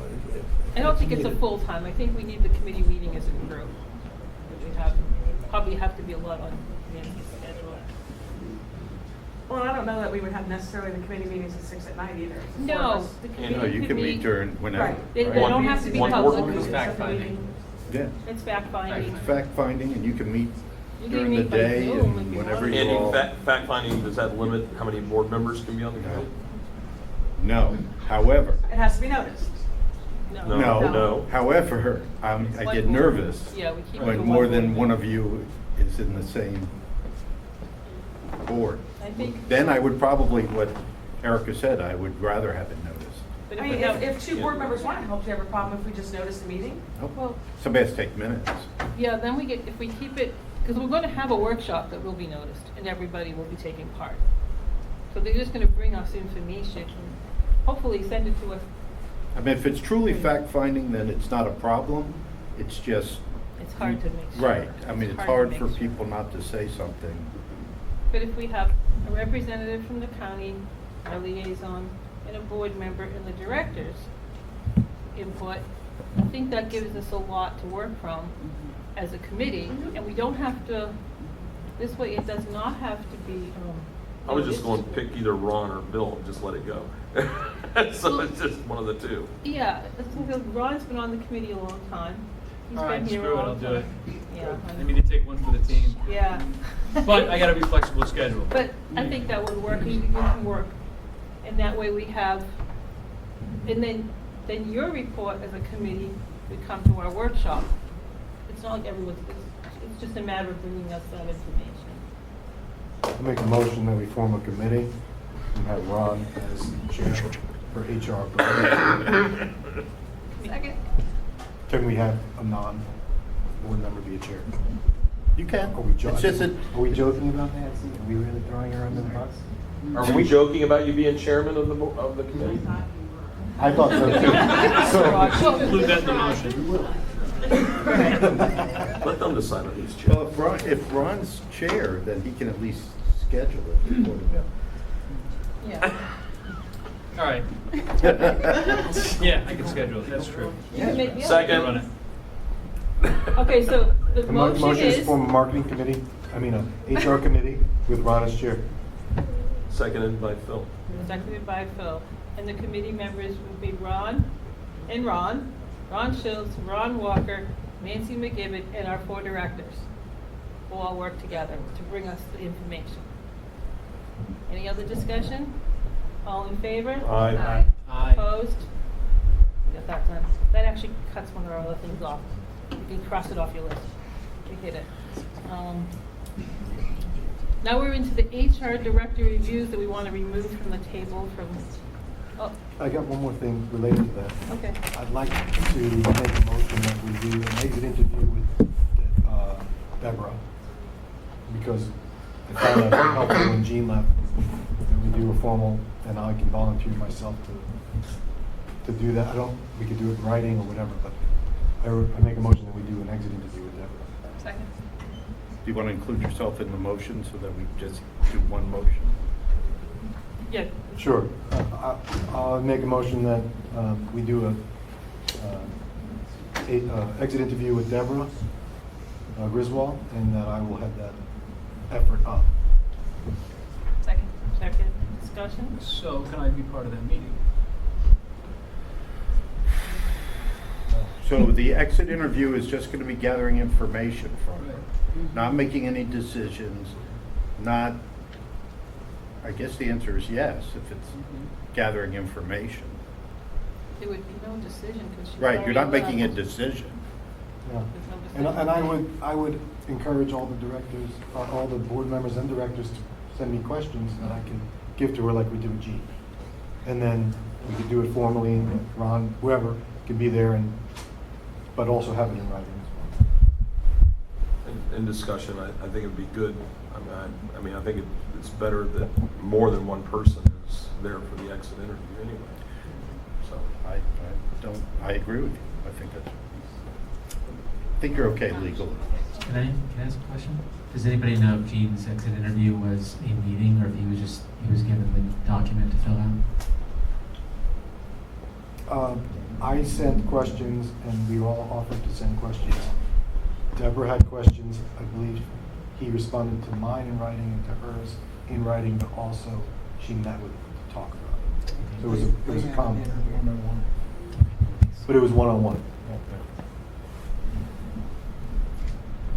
I have a question with regard to Deborah's retirement, and you had brought this up earlier in the meeting about plaques and so on. I had sent down an email to the other directors to present her with some type of, a tribute for her 10 years of service, okay? And we did purchase something. I just want to alert the board, is it all right for us to give that to her, okay, or give it to Sandy to give to her, okay, since I don't want to do anything out of the normal procedure. Let's hold that because we have a motion. Oh, I'm sorry. Okay. Let's get the motion. Jenny, second. Debbie, did you second that motion? Yeah. Yeah, okay, so any more discussion on the motion of the exit? All in favor? Aye. Opposed? Okay, no, go ahead, I'm sorry. Okay, I no, wanted to finish that first. just because we had brought up Deborah, and I did not think of it during my East Lake Library report. Okay, we had taken up a collection to present her with the token of our appreciation of her 10 years of service. Okay, I have it, but, you know, I wanted to ask the board, you know, what the procedure was. She was not going to be here tonight.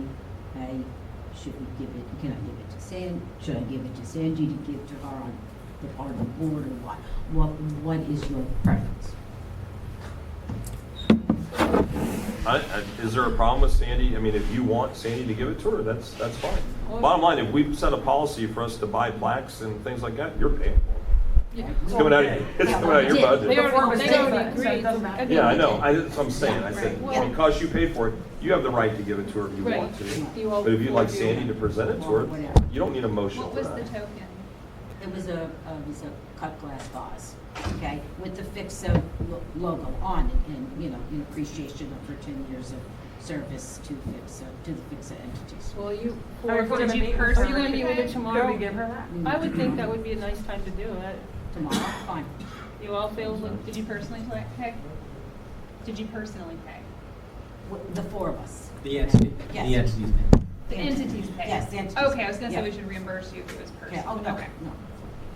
Are we meeting her tomorrow? You Well, mean at I- open I think enrollment, the or I open didn't know whether enrollment- when we had our meeting to go over her job and give us her notes and stuff if we wanted to do it then. Okay.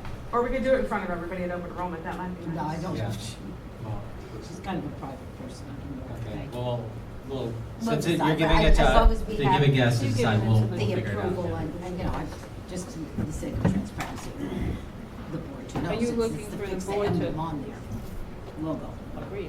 They're fine. Okay, we'll should find just want it clear. an appropriate Yeah. time. Thank you. Okay, we're down to the HR director's reviews. Bill did a very nice job of sending them all to us, those who actually wrote one, with a minimal number of the board members.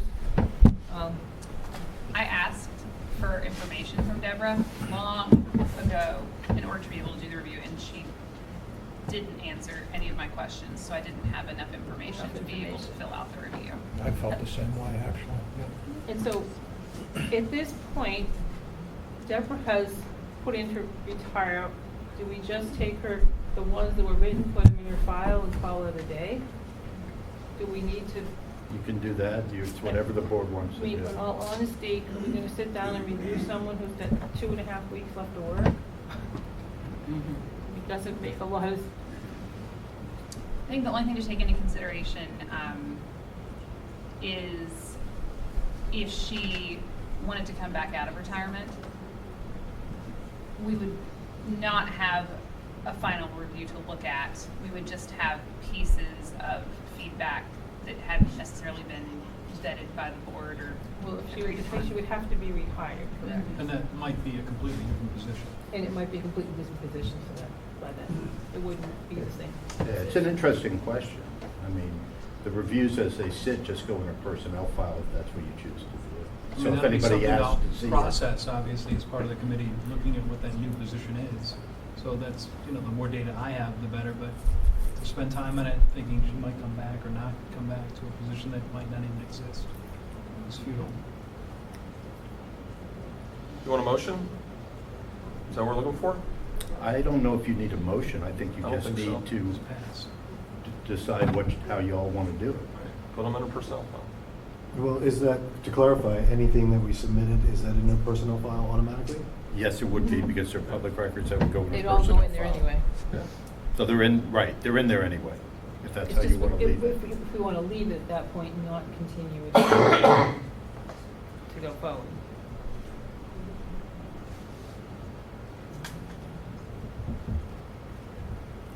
I guess you would need somebody to say something contrary to that, otherwise Move on. Otherwise, move on to the next Any issue. opposed to that? I guess that's what we'll put it.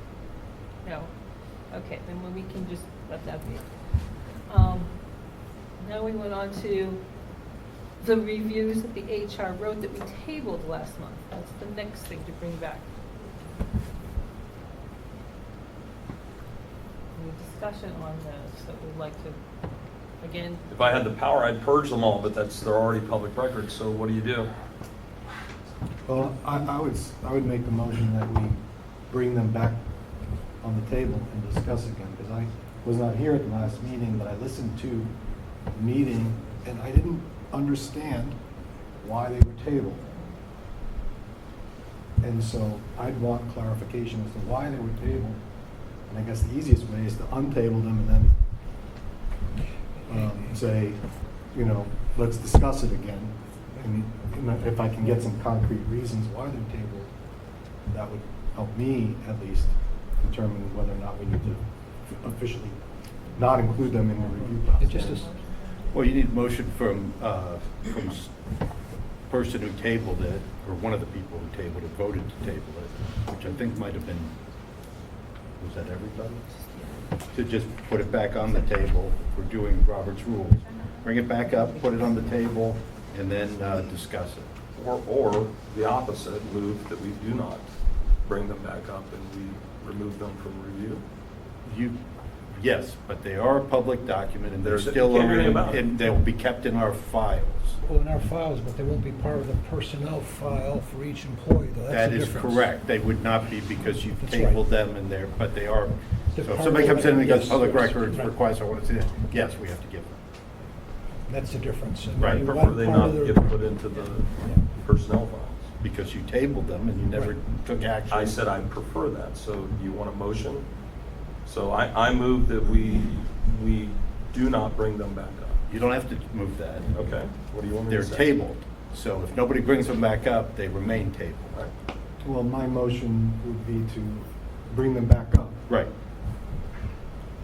Which I need to just entertain made a Dan's motion. okay, Dan's motion would be. So I second that. Okay, so it's been seconded, now discussion. No, No? This kind of motion you need to vote on because it's not, you have to vote to take it off the table so you can discuss it. Okay. So you have motion and a second you need to vote on. We need a majority of you all to put it back on the table. Okay, so we're asking that we vote on bringing it back off the table. Right. All those in favor, aye. Let's do hands, but we're gonna, You better do it. all those who would like to bring it back off the table and discuss it, say aye. Aye.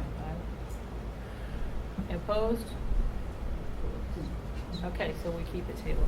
So it's tabled. It's tabled. Okay, moving on. We'll finish that one. where's the table? So now we're at the Palm Harbor Park and Rec Director's tabled review. Clarification, it was not a tabled review, it was we tabled the salary recommendation only. Okay. Okay, that's corrected then. So you want to bring that back? I'll bring that back. I move that that we approve a modified director's report that We gotta adjusts the untable- salary recommendation untable to it first. 6%. Untable it first. I moved on table the salary discussion. Second. Then we need to have, again, A vote vote. on that issue. All those in favor of bringing it back off the table, say aye. Aye. Aye. Opposed? Okay, so that's back before you. Okay. I move that we approve the submitted revision to raise our salary increase by 6%. Do we have a second? Second. Second, and now discussion. Madam Chair, am I allowed to make a clarification to something I was saying earlier? Yes. About my review? Is it pertaining to this? It is. Yes. My advisory board did not make a change at my recommendation. I spoke to HR and called Deborah when I received it, and there was some verbiage in there that was absolutely incorrect. And her advice was to take it back to my board, which is what I did, and they reviewed it and reworded it and submitted it back to Deborah. I didn't strong arm them into changing my review. I just wanted this board to know that. Okay. Okay. That wasn't before this. It was two. No, it was mentioned Right. earlier, Yeah. so it was Okay. correct. Yeah. Oh, I got you. Okay, so the- Public comment. Right. Yeah, okay. There was two reviews, I those thought- didn't know. yeah. One was submitted on 11/30. Right. And a second one on 12 something. No, it's my fault. I wasn't, No, I I was just wanted to thinking that this clarify that board for this talked board. about it, and I was like, Yeah. no, I don't think so. I do have a question, as might be more directed to you than to the board. When we got a public records request from an attorney, Yes. don't know who sent it, but it was an attorney that did ask for the public records request, and it was in regard to your personnel file. And that attorney is associated with Ms. Gold. She sits on her board of directors. Would that be a conflict of interest for her? No. Okay. I just wanted to be sure to be clear that there isn't a No, conflict. there's no conflict. Okay, and that's clear. Anyone can submit a public records request, That right? is correct. Like my child could, or my mother could, or my father, Right. it doesn't matter, right? Yes. But in going through, I just want to make sure that we don't have a pending lawsuit. No, it can be anonymous, you can, Okay. anybody, it's as private as possible. I just wanted to make sure that we have something that we didn't know about. No, we're okay. Okay. Okay, then let's move on. I just wanted to clarify that. So you have a motion and a second for the 6%. So the reason why I wanted to untable the reviews was so that we can have a discussion about, my concern was that the tabling of the reviews was done without thinking of the overall process, which I have a problem with. Last year, I voted against all the reviews. I voted against even the director that I'm on the advisory board with. If I was here at the last meeting, I would have voted against the reviews again, because I don't like the way the process goes. Currently, my main concern is that the positive feedback associated with the director's reviews for Eastlake Library and Eastlake Rec have just gone out the window, not longer part of the record. And that was a concern that my advisory board had, that they put in the letter to this board. My other concern is I think that the process that is taking place at these advisory boards is not solid. I think that the Palm Harbor Parks and Rec Advisory Board is doing a disservice to Erica. Seeing the feedback from the community, it's clear that she's doing a good job, but when you look at the reviews, a reasonable person from the community would look at it and say, this is the third review now. The first one, the second one in December, and now this one again. In the second one and the first one, it was a unanimous decision to give her a 3% raise. And so now here we are asking for 6. And if you look at the wording of the reasoning given by the advisory board is because the other directors got that much, we want our director to get that much. And after hearing the comments from the community, it's like, couldn't you come up with a better reason to give Erica a raise than to say because the others got it? I don't think that giving an additional raise like we did with Bill and Jean last year because what the others asked for is really a valid reason. It just speaks, it makes me question whether or not the advisory board is really doing a good thing. The other issue that Ron brought up and Phil was these advisory boards, the fix is in. We're going to hear the same old story every time. We're going to get great reviews. And you said last meeting, Phil, that we don't want to hear 15 minutes from the advisory boards during this review process of kumbaya and how great they are. Yet, we're at the point now where we're only going to look at the advisory boards, and anything that anyone else says, such as Deborah from a non-advisory board perspective, a completely first time, by the way, her perspective was just banned. And the question is why?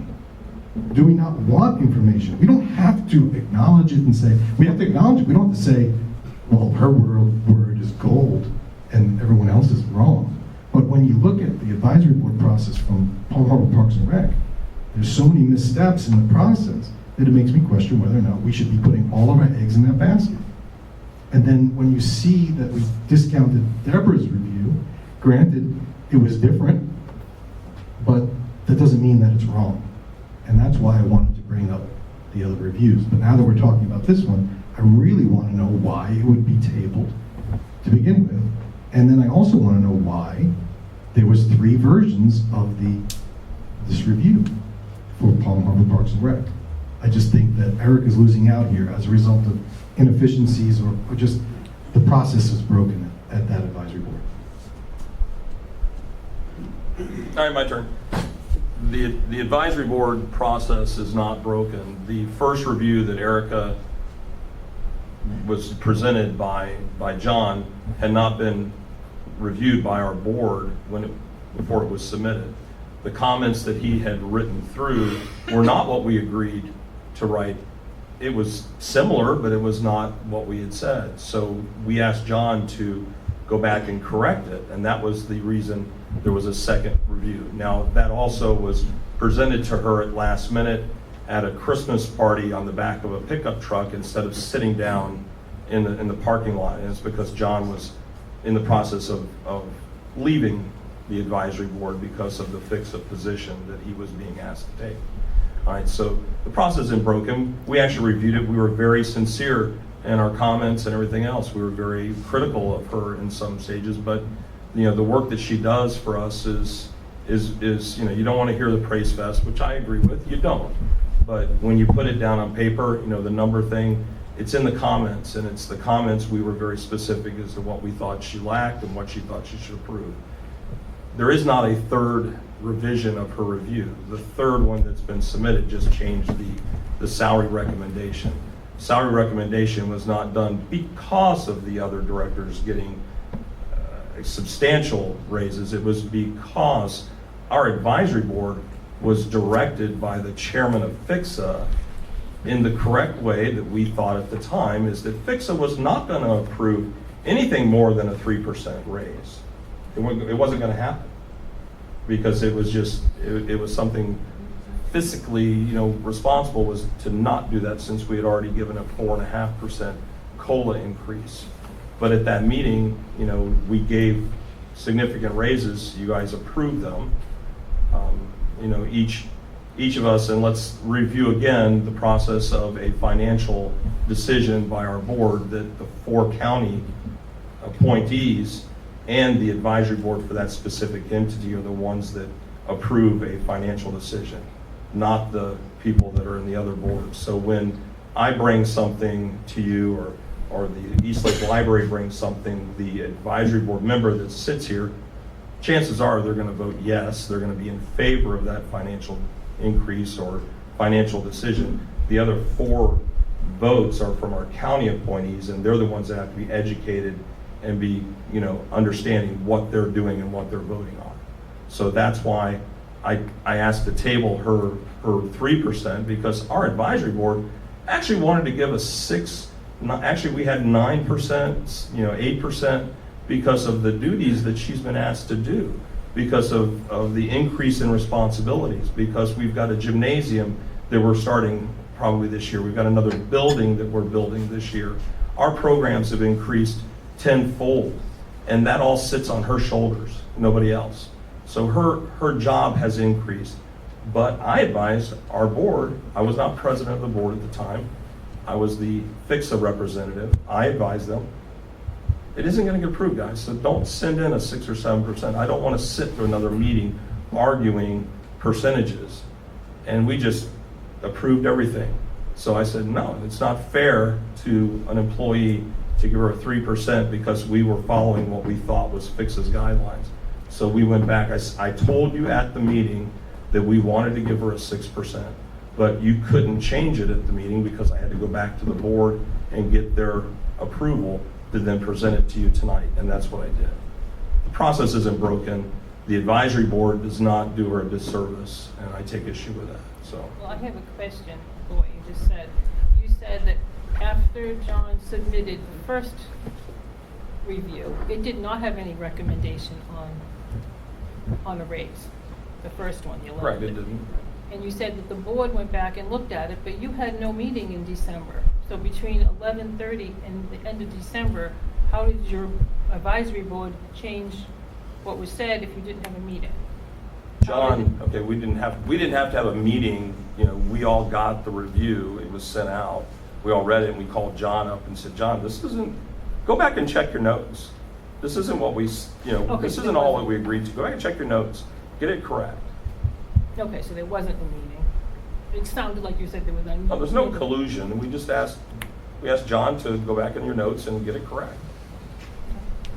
I agree that there's no collusion. I see more of a unilateral movement on your part to direct your board that this is what FCSA's policy is. At what point do any of us have the authority to go to our advisory boards and say, this is what you should do? 2 times the board unanimously said 3%.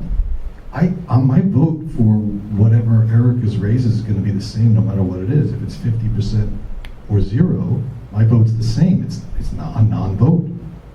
But when the community library, Eastlake Community Library Board says we want, a 6% raise, it's not my authority to say no.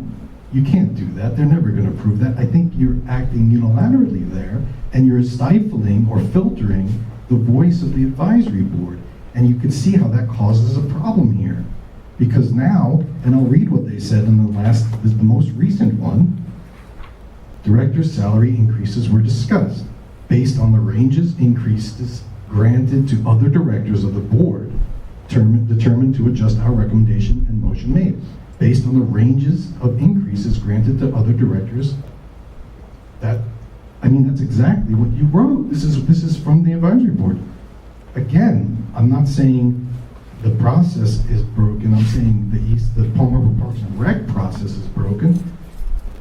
Again, why are we offering that as the reasoning for Erica's review in writing, in a personal record? I'd be offended if I were her that she's getting a raise just because Mark got. What if I said today, you know what, I want to rescind the Eastlake Advisory Board. I haven't talked to them, but I kind of represent them. I think Lois should get 20%. You know why? Because Mark got a good raise, and that seems only fair. You see the logic here? Why I have an issue with it? I don't have an issue with Erica's review in terms of she got positive reviews. I have no reason to see that otherwise. I have a problem with the process. We have to fix this review process. And we should probably have a separate meeting for that, but this is the way I look at it, and I'm just looking at it from my perspective. And this is what the advisory board from the Eastlake Library has felt as well, which is why they voiced their concern. Different rules for different entities.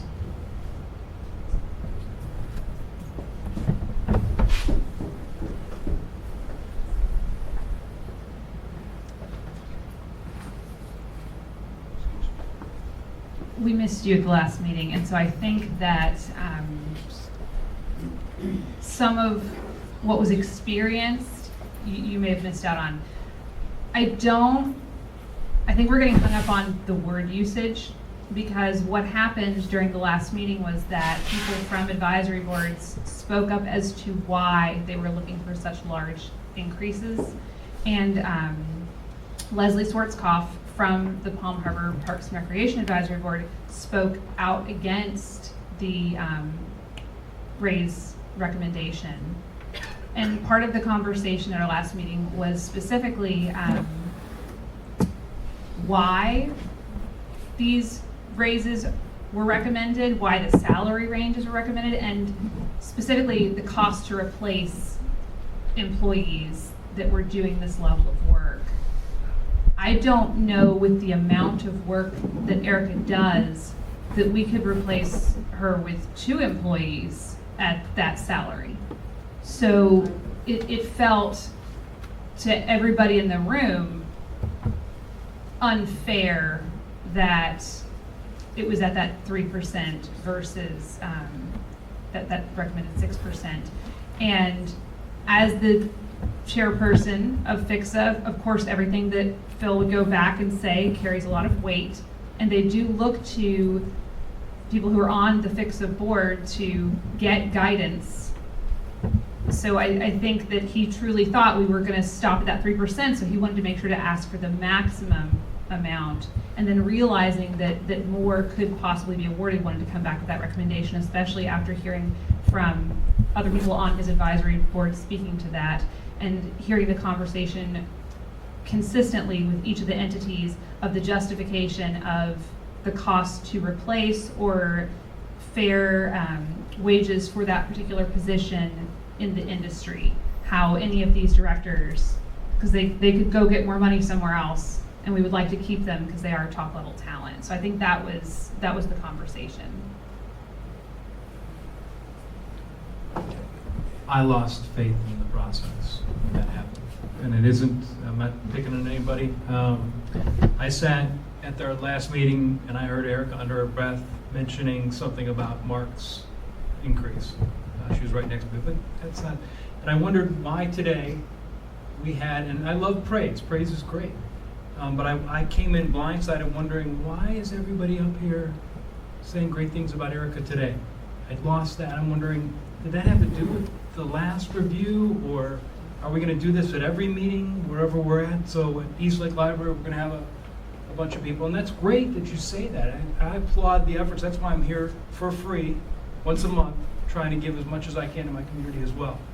But when I saw that we adjusted it because we saw that there was more money in that pot that we can grab, I thought to myself, well, is that going to be the case from now on? So when the other reviews come in, maybe one director's review will be held back to see what the other reviews are coming in at. So it isn't broken, but it's cracked, and it needs to be fixed. So even if it's the word, and I know we don't want to have to replace anybody, we want to pay them fairly, but that just, I lost faith in that process, if that makes sense to anybody. If I can, right. I'm going to speak real quick, Bill, before you do, if I may. The comment about, losing faith, we had done it the year before, so I hope you lost faith in it then too. Kind of did. Okay, so you lost faith in it. So absolutely, as PHCSA, we should actually be directing what we will or will not accept as far as an increase. And honestly, I'm almost of the opinion that we get a review. I mean, we've got to fix it. It's up to us to fix it, okay? Probably we should get a review, and we should ask our directors, if you want a raise, you ask for it, and you tell us why you deserve it. Not the board saying, well, 6%, 9%, 12%. No, we're letting it happen, okay? We are letting that happen. It wasn't because they got big increases that I said we should go back and give Erica. It wasn't, let's take a piece of that pot. No, that wasn't it. It really was not. So I understand your perspective, but I see where you're only at. my perspective. And that's where each of us, and that's why I've always said, we're one of 8. Each one of us has our own opinion. That's why we're on this board. That's what it says. That's what's written. I wasn't at any of these meetings, and it says, we're recommending because of what the other directors got. Do you not see that? I'm sorry, but this is what it says. But what was said in the meeting last week, those minutes haven't even been approved yet. Those were submitted to you as to see what we said at our last meeting. That's not exactly the right wording, and what we mentioned in the meeting last month should take more precedence over that. But that's the one I'd have to sign, is this one. You're signing it, what? Because you have to sign it until I it's haven't approved. signed it yet, I know, it's not approved, but again. Okay, fine. It's interesting, when you look at our pay scale for all directors, we had one director underneath the minimum rate that we gave a significant raise for. He wasn't even at the minimum. We don't look at quartiles, we don't set boundaries, we don't set guardrails. You were highlighting some of those issues last meeting, Ron. I mean, what is the policy for increases across for all the directors? Phil, you're spot on. When you look at what is the performance, what does it take someone to get an exceptional review? Because again, we spent a lot of time discussing what the evaluation process was. Everybody's a 4.5, 4.6. What does that really mean? You start averaging that stuff out. I mean, I look at a 3 as an outstanding performance. But even once you do the rankings though, when you're doing cost of living, what is the performance aspect of that makes the differentiation point? HR should be driving some of those discussion, guys. We should have those guardrails up for all the advisory boards. There should be no guessing in this. There should be a range. This is the range that we're providing. If we don't provide that direction, what do? Tag every advisory board's in. Fend for yourselves.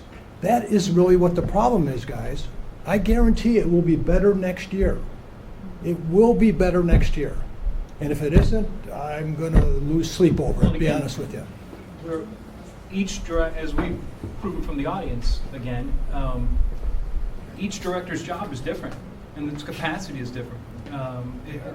The strength of that position is different. The length of tenure is different. All these things go into play.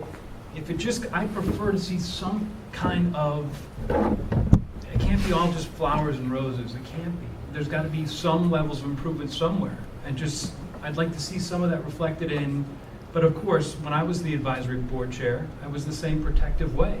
You know, I took care of my board because that's my job. And, you know, if there was anything wrong, we'd fix that first and then bring everything that was great back to the board. But that's what I mean.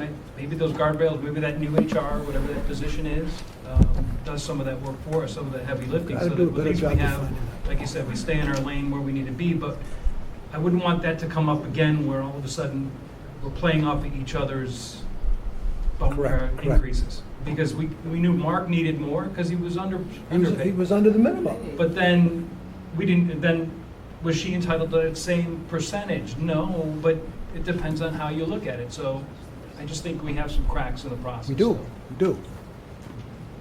That just speaks to the greater human resources needs that we have. We had specifically asked human resources to help us with how much the raises were going to be. We really didn't get that assistance. So that's something that should be a part of that whole committee discussion of what our HR specific needs are, the review process. You know, we talked about a lot of it at our last retreat, and I don't know how much further we're going to get with this conversation. It just identifies a need that we need to meet in the future. And I'd love to hear the county's perspective on this as well. So that will be helpful. Madam Chair, can I just kind of answer Ron's question about the comments that were made by the public and why they're all here? Yes. After I received the review of me with what I felt and council felt was an attack on my character, I brought people in from this community to counter that. Because everybody can hear me. Does anyone need to? Jesus. But thank you for that, Bill. You're welcome. So I felt the need to defend my character because it was attacked by HR. And this board clearly tabled the table of the tabling. I was hoping you'd let Dan have his way this time, only this time, Dan, because it should be discussed, because that's in public record, and I will make a request at the end of the meeting that something be put in my record to counter that. Yeah, and I don't know why you haven't given a rebuttal yet, like something that we can Oh, sink our teeth into, because this rebuttal I gave a rebuttal. is ridiculous. My staff and I spent 3 hours together with Bill, who was tasked with talking to us about that review. But we're not going to talk about But it Eric, tonight. because we're Doesn't- siloed, I didn't know that. I don't know if any of the board members, we didn't know that this was going to happen. I didn't know what had happened before. So while everyone was thinking, they're saying great things about you, I didn't know why that was and what prompted You didn't that. read the review? No, I read, yeah, but Okay. I thought we had gone beyond that. I didn't know if we were still contentious at that point, and then I saw and then I thought, well, is this because of we saw the other people getting more money, so we wanted more money, so bring Absolutely this not and money support it. motivated whatsoever. And again, only my perspective. Understood. I- Understood.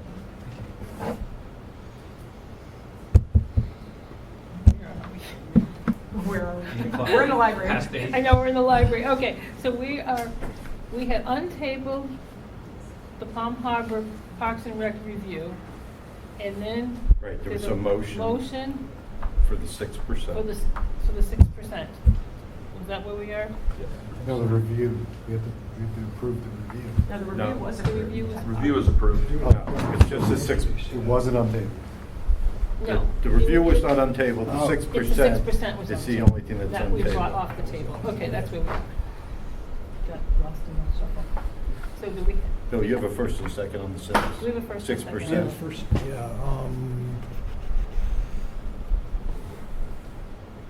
I think Phil made the motion. I made the motion. Was it Jenny seconded. And Jenny Jenny seconded. seconded, yeah, okay. yeah. So that's the motion you had before you, 6%.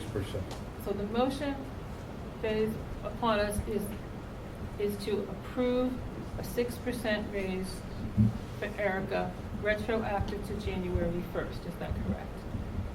That is the motion. That is the motion. Any further discussion? Do you have something to say, Commissioner? Oh, yeah, we were shaking. Were you not? He would- Okay, I didn't know if you had your hand up or you. I wasn't quite sure. I didn't want to cut him off. Okay, so we ready to call the vote? Yes. Yes. Okay. All those in favor, say aye. Aye. Opposed?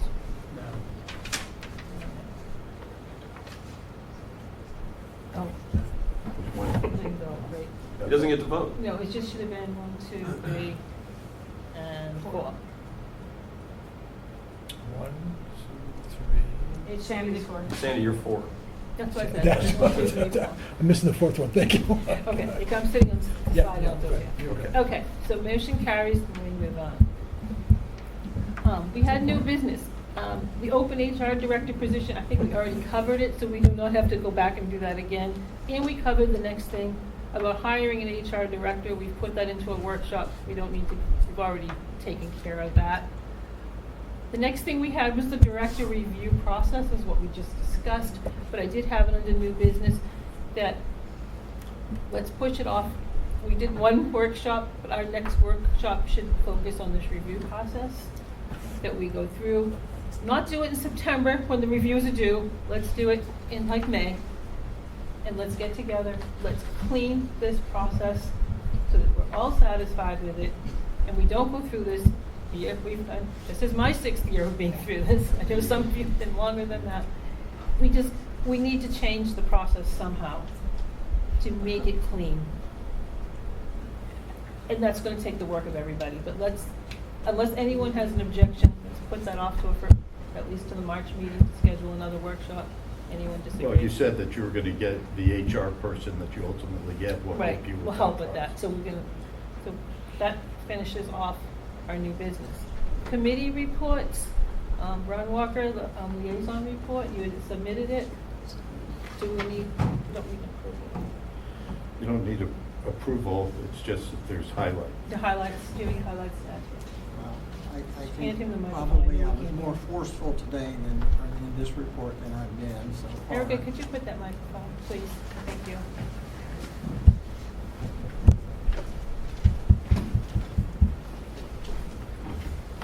And my main point in my summary this month is that the evaluation process doesn't work. Because any negative thing, it gets tabled and you don't look at it. You don't talk about it. You don't take it seriously. And this, we've talked about the evaluation thing pretty much since I got here in May. So we definitely need to have a workshop and we need to settle it once and for all. But if everybody is going to get 4.8 out of 5, it has no meaning. And actually, a review and evaluation ought to look at both sides. Now, I love working with the directors here because all of them are outstanding, but they're not perfect. And an evaluation helps you become better at what you do. And I just think we need to take it a lot more seriously, but more decisively, because this is not working and it's not fun. That's what I meant to say. Yes, Dan. So regarding the fix-it position that we're talking, liaison position, one of the things that we've talked about in the past was having projects for Ron. And after the last few months of discussion, I think something that I feel would be beneficial. Thank you. Something that I think would be beneficial would be having having Ron share some sort of report outlining the pros and cons, the best practices, the procedures of each of the advisory boards. Because again, going back to the idea of us as a board, are we going to be letting the advisory boards do their thing and then we kind of just make sure nothing crazy is happening, or do we direct the advisory boards to do something? In order for us to really decide upon that, we have to know how well these advisory boards are functioning. And I would like to collect that data and just say, here's what we're doing, for instance, with the conflict of interest at the East Lake Library.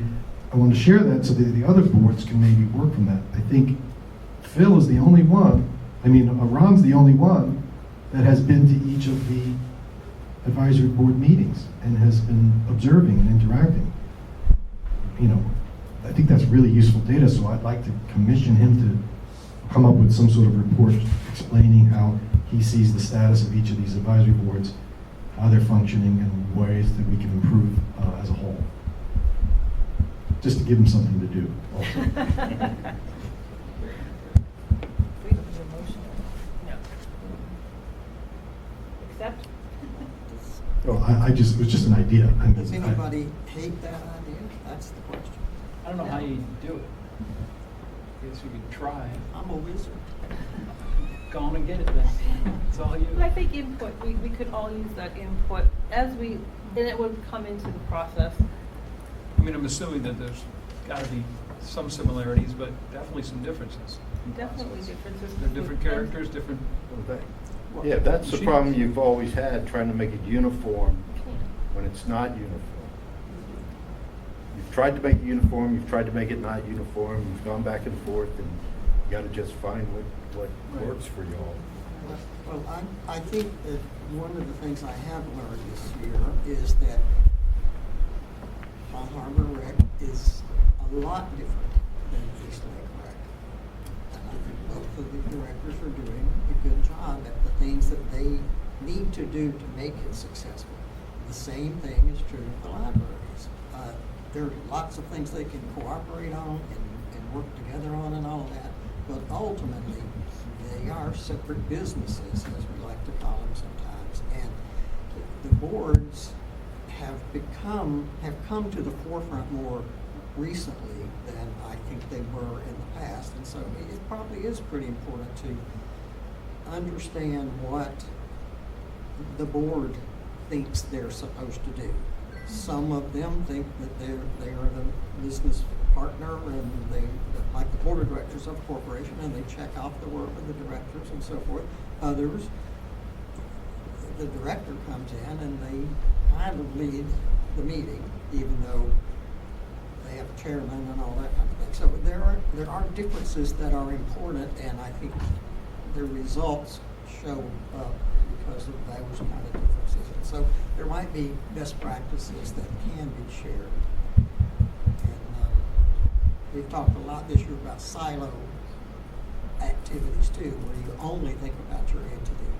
Well, our directors are great leaders and they can help each other, organizations, if we'll just find ways to talk to each other and cooperate and work like that. I think it's a worthy goal.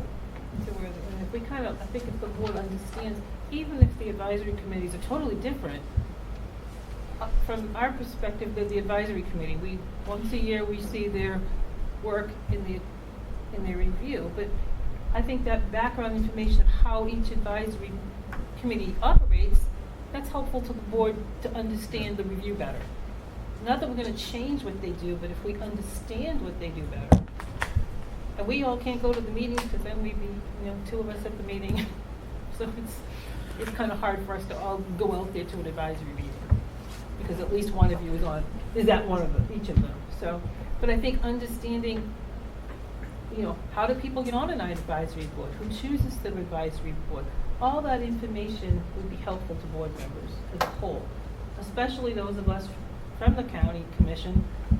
We've never sat on the boards of any of the advisory boards, most of us, and so we don't know how they work.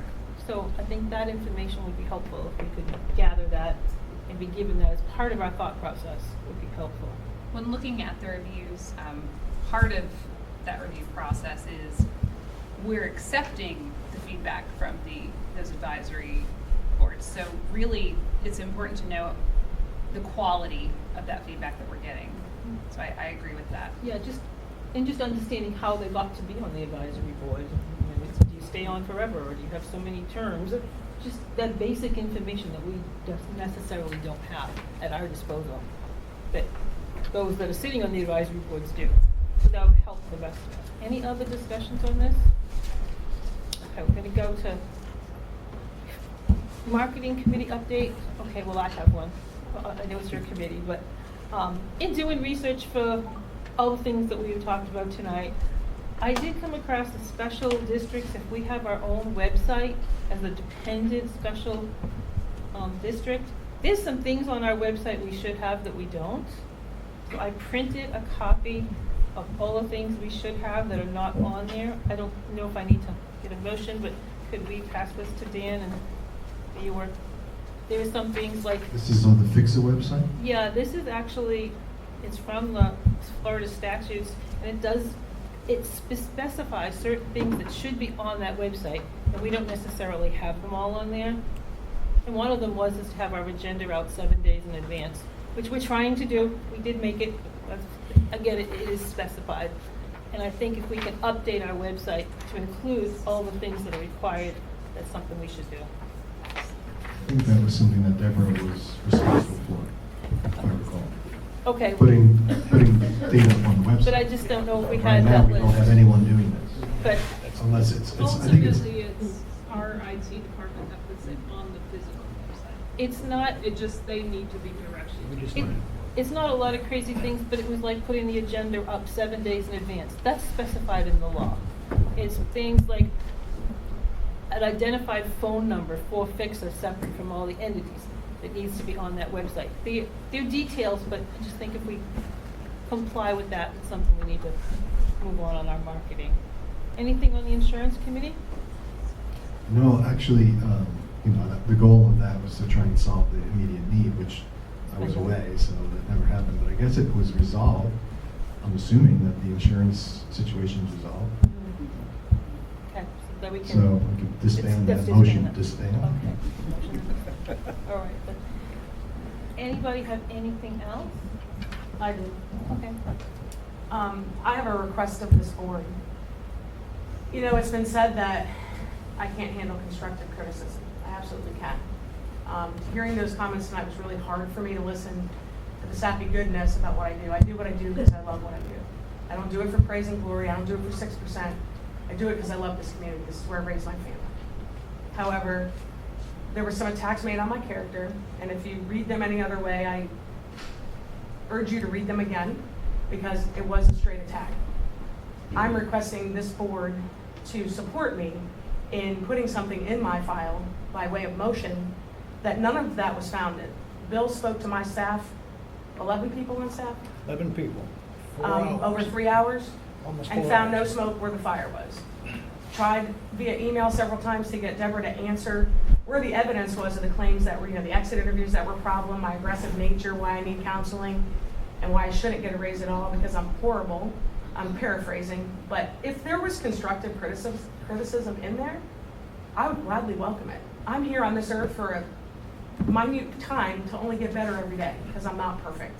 I strive to be that, but none of that information in that review that was negative can be proven. The exit interviews that I asked Deborah to send me, she sent me. I actually got visited from both of those employees that left because they missed it. One girl asked for her job back, left a picture on my desk. So I'm confused at those comments. And then the fact that Deborah couldn't provide any fact-based information. There was nothing in my personnel file. When I came with Kelly, who's here in the back of the room, and we pulled my personnel file, because I didn't want to do it myself, nothing. Nothing in there whatsoever except certificates of completion of courses I've taken, reviews, whatever CPR certificate. There was nothing in there about any of the things that were said. But to your point, Andy, even though it's a tabled review, it's in my permanent public record. Yes. Pinellas County Commissioners have seen it, so the county's aware of it, and I'm not sure that they're going to watch this whole Zoom meeting if they weren't here to know that that was tabled. So I'm asking this board to take action and clear my name of any wrongdoing, accusations that cannot be founded. And you can certainly ask the gentleman that you guys asked to do a review of the review, what his findings that he found or didn't find in order to make that motion. But I would like that support from this board, unless you think it's true and I need to be reprimanded instead of continue to stay.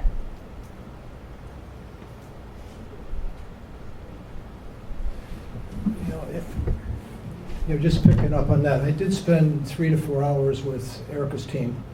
And literally, I came up with 13 or 14 questions, driving down specifically, some of the issues that were founded in the review. And I went back to Deborah with those 14 questions and really just defining what those questions were. And Deborah, after 13 requests, she didn't honor my request to meet with her. And so that part of it's off the table. All I can do is review in your team. I concur. There was no issues at all that was demonstrated. You've got a very transparent team. They know the chain of command. They feel absolutely comfortable in expediting any issues to you, above you, wherever they need to go if they don't like the answer.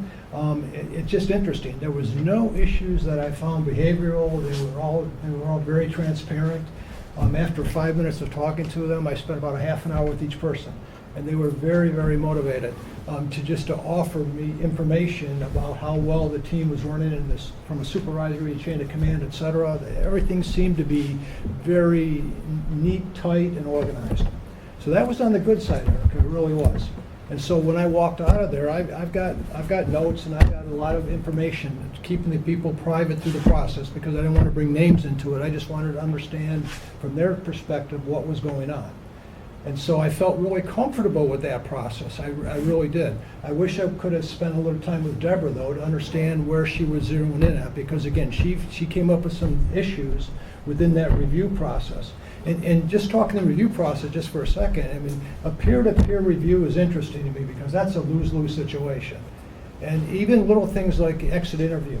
The exit interview was never shared with you. If I was an HR professional, as soon as an exit review happens, I go to you and I go to your team and we're talking about it. There may be smoke there may be nothing there. I maybe just I'm just teed off, I'm just leaving the organization. But what are we learning from the process? And those things didn't happen. And that's good, bad, or different. I'm not throwing stones at anybody, but it's just interesting. And I'm not sure if there's anything we need to do to button things up. If it's not in your personnel file, and if it's never filed within there, even though it's public record, it's not part of your, and that's why I'm glad you went and you looked at what's in your personnel record, because there is no smoking anything in your personnel record from what you told me. So that's all good. You had a question or comment? This is the kind of conversation I wanted to have earlier when we went on the table of reviews. This is the data I wanted. I wanted to give Erica a chance to say what really happened, but we didn't. So this discussion is not something we should be having because we tabled it. If we want to untable it, let's untable it. But if we're not going to untable it, then why are we talking about it? I do recommend that Erica provide a rebuttal so we can put that in the file. No one's stopping you from doing that. Your board should, but you should do it. They too. did, in the minutes, In the minutes. they did put a rebuttal in the advisory board minutes. Right. And that's what I'm asking this board. That should go into your personnel file. Right. Yeah, I think At it a would be, minimum, that should I go. think more meat and more detail from you would be useful for your benefit, in my opinion. That is, yes, that is something else you see. Erica's asking for something in addition, but yes, she should put something, in essence, you're asking for a name clearing, right? Exactly. That's what you asked for. 100%. And that can be done, what we call a name clearing hearing, is normally when somebody comes forward and rebuts those things that they've been accused of and asks for the documentation which you have asked for and haven't received. So that's a possibility. What Dan said, I mean, the minutes definitely from your advisory board should be in there. Your personal response should be in there, as you would do for any kind of review, right? And then if you want the additional, what the board wants to do, either by motion of the board or by actually having a hearing where we present Being the testimony. Bill's findings, we asked him as a board to look into the accusations. Those would be fact-finding that you would vote on. I can document those. So he could document. Yes, and And you could submit it vote to on it. us to Yep. vote on. Yes. That's what I would recommend happen. Does that need to be done by motion? Well, if you're gonna, I think you at least need to put a motion to put it on your next meeting or whenever you're gonna do it. Then I so move that Bill provide us written documentation of his findings for us to vote on. So To accept. just a suggestion, that Bill provide you that documentation before your next meeting. That Bill So provides that that you guys, documentation. so you all can. Before the next. Right, so you can all look at it and be ready to ask any questions or have any discussion at your meeting, as opposed to hearing it for the first time. You obviously, again, going back to what we said earlier, can't discuss it amongst yourselves, but you can take that information at least to review. And Andy, just 2 points. One, the rebuttal letter that Dan's asking for, and I'll just type something up and send it out to this board before the next meeting so they have it?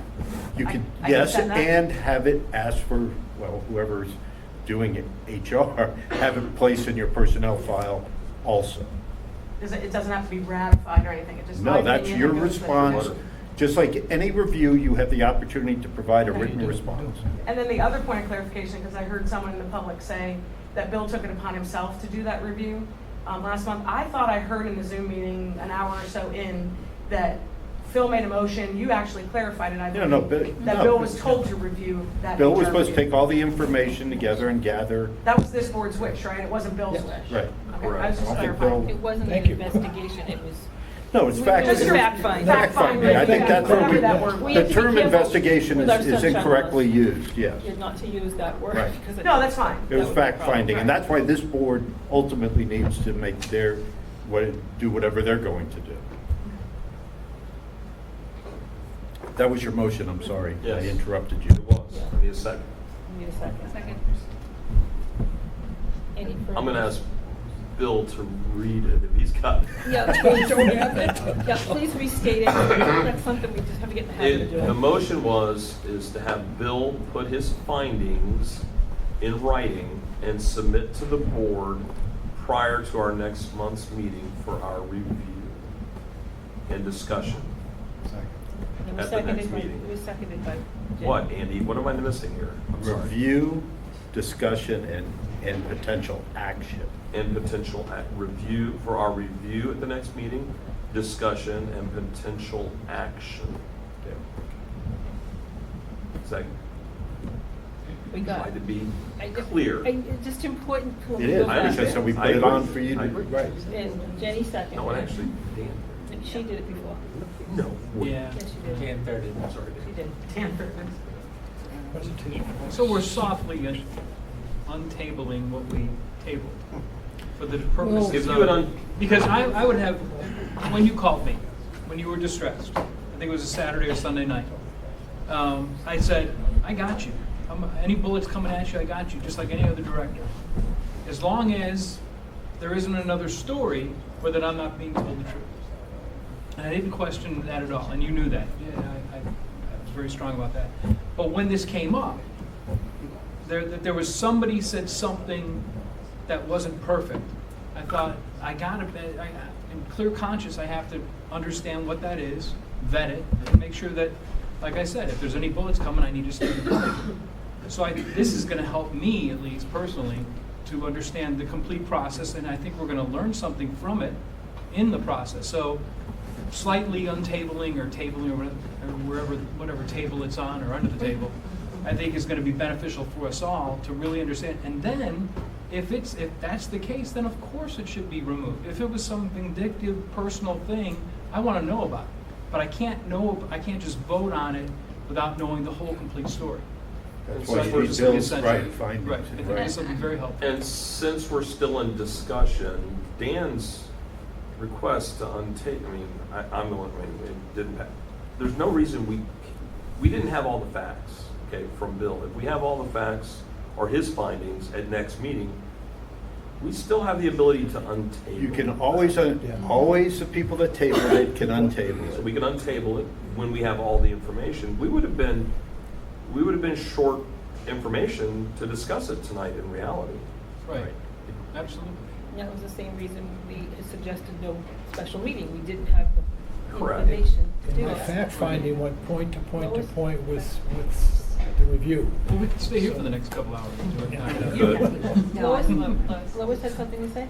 I have a question for Bill. Is your fact finding complete? And if so, why were the other directors not also interviewed, okay, with regards to the HR director's review? Yeah, that's a fair question, because, this was specific from the HR director. This was peer to peer, so this was literally from Deborah to Erica was the issue. And she wrote things within that review process that were targeted for her. Had nothing to do with anyone else, they were just targeted for her. I'm talking in regards to Erica's review in terms of, okay, issues that had been brought up that were alluded to in her review that might have involved one of the other directors. And you only went to Palm Harbor Parks and Rec, I presume, okay, for interviewing employees.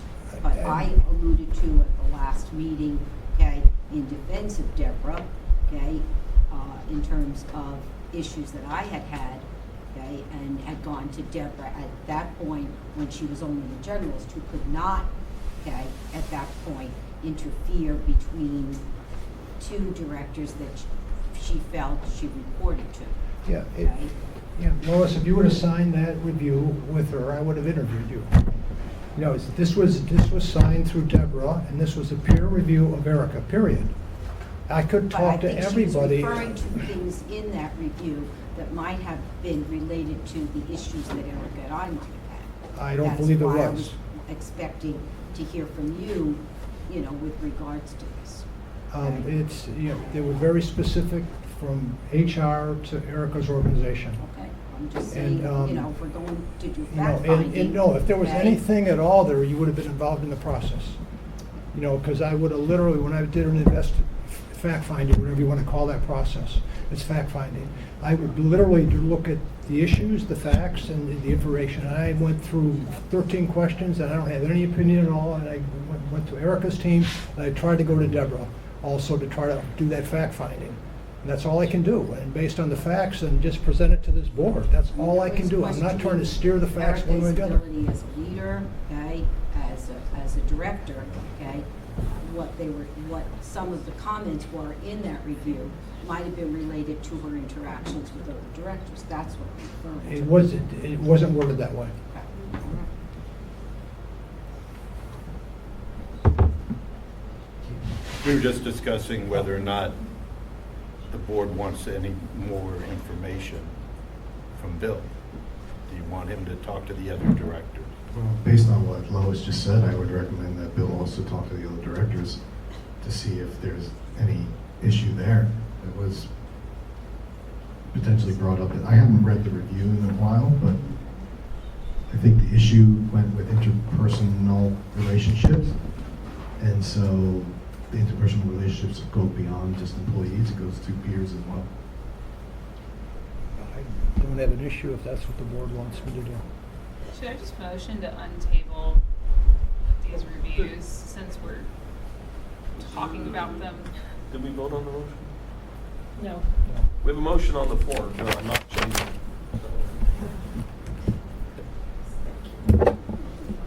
You're going to ask me if I want to change it, and I'm going to say no. So, motion's on the floor. Just, is there any other discussion? You can, there's another motion. I recommend we adjust it to have Bill include the three other directors as well in that fact finding. Stay with the motion, because I'd like to talk to Bill about that. I stick with my motion. You can talk to him outside of this meeting? No, I wouldn't do that. So when are we going to have the discussion? After you vote on my motion. All right, well, I'm suggesting that you make a simple amendment allowing him to add to this fact. I don't understand the reason. Bill says that the directors had no involvement, there was no need to interview them. That's not what, but that's not, it's not Bill's determination, but the fact finding. The fact finding is, Lois just said, why didn't she come talk to me? Clear as day. This is a legitimate question. Why didn't he talk to the other directors? And I can't speak for Mark, but Mark also mentioned that. I will say, Dan, just for clear, transparency, I spoke to both Lois and Mark the night of the January meeting when I was shown this review and asked both of them. And Lois said to me candidly, we had an issue when we were talking about hiring Ron, but we had resolved it. So to see it in the review, if that's what it's about, and Mark said, no, we're fine, we got no issue. So I spoke to both of my colleagues, even though I was accused of not being a very good peer. I thought it was resolved. But I have no problem at all. I think it's great if you talk to Lois, because like I said before, if there's things I need to improve on, I need to know that. But I should never have heard about it at review time. That's my big beef. It should have been talked about. If that happened in last April, I mean, how long do you pay for the same crime? I don't know. And I think, Lois, if we're going to open that door, then we have to do it back and forth. I mean, each one of the directors have to review you, and every director in the process. No, it's peer-to-peer. We're talking peer-to-peer review at this point in time. You're doing a fact finding, okay, of one director. But you're opening the door. Based on that review, okay? I have no problem, okay? I have no problem with transparency, okay? But, you know, I've seen what's happened over the last few months, and I am a bit resentful of the way some things were handled and how a colleague was treated, okay? This is twice in the last year, okay? So I really feel that, you know, if you're doing fact-finding, it's okay, okay? But I think, you know, some of the things mentioned in the review, okay, I think were alluding to some of the situations that happened over the past year, okay? The biggest problem, Lois, is we can't get the author to answer him. So if Deborah would have clarified the 14 questions that Bill tried to ask, we would have had all the facts. Because all you're going to do is speculate what she meant when she wrote it I'm down. not privy to what the 14 questions. So this is not good for the good of the order and the fixing board itself as it is right Call now. the question. Call the question and discussion. It just isn't. Go That's, ahead. that's what It's, we call the question. We want to be parliamentary, so. Yes, we need I to. am, that's what I told you to, I brought it. call the question. Call the question. Do So, do you need the motion yes, repeated? please repeat it. We've had a lot of discussion. Bill was going to do fact-finding and put it in writing, and he was going to, before next board meeting. Can you use the microphone, Bill? They can't hear you. Bill's going to do fact-finding, and he's going to put it in writing, and then we're going to look for potential actions before the next board meeting. So that is the motion, I believe. If I paraphrase. Technically, it was, I moved that Bill put his findings in In writing. writing that he found from his fact-finding excursion, and that they be presented to the board prior to next month's meeting so that we can review, discuss, and potentially Take action. take action on. It will be documented in this Zoom meeting that you'll get the right word. Correct. I'll get the right word. And it was seconded by Jenny. And I Right. called the Call question. the question. So, all in favor, say aye. Aye. Opposed? Motion carries. So we'll expect your report in writing prior to the meeting. Anything else? Dan? I'd like to make a motion that we request Bill add to that report further fact-finding with the 3 other directors. This way we clear it out and be done with it. Second. Any discussion? We already did. No. No, the only thing, I just gotta go a little further. If Bill's so, that's fine. I didn't have a problem with him doing that. Bill's the one that read the review. He's the one we tasked to do the fact finding. We trusted him to do it. Now we're directing him to go. Obviously, there's some things that directors want to air beyond what was, Lois has made it pretty clear she's got some things to say. So let her have the opportunity. I expect to hear about it. Because I want to air that too, and I want to get to the bottom of what all the unfair treatment within PHCSA has been and clear this up once and for all, guys. I'm tired of it. Amen. I am over it. And if you've got issues with board members, be specific, please. Be very specific, because I want it done. I want it answered to the advisory boards. Erica had all the praise tonight. I'm telling you, I'm over the abuse. So let's move on. Motion and second. Any further discussion? Not, we'll call the question. All in favor? Aye. Opposed? Motion carries. Anybody have anything else? Motion to adjourn? Motion to adjourn? Second. Praise God. Next meeting is at The next meeting is at Eastside Library, March 20th, 6 p.m.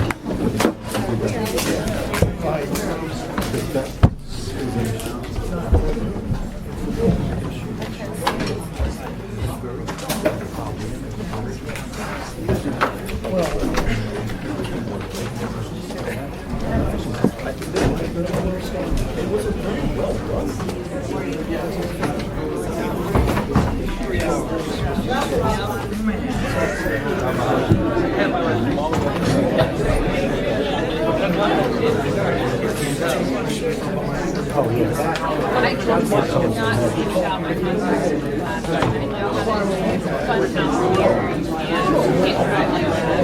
and it's really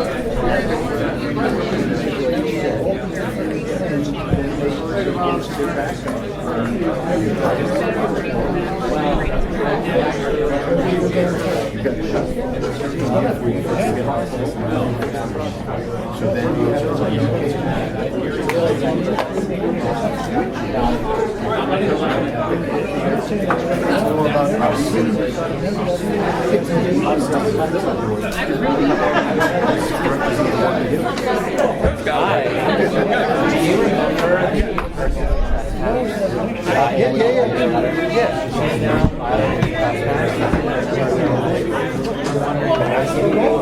Did you guys, so you went to did you tell the sheriff? No, what I'd like to do is do one more attempt. Okay. Reminder of what the trespass is.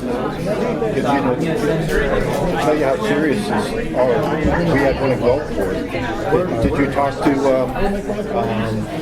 yeah. No. So the guys, because the guy, they're putting people in jail. So they're just taking it real serious. Mostly a he's also Yeah, these nuisances become louder. And this is my new letter. Okay. And you can review it now. I'll review it right now. I'll put it. The original thing was to try to reach out to somebody. How long is your term? I think that's exactly what's going to happen, though. I think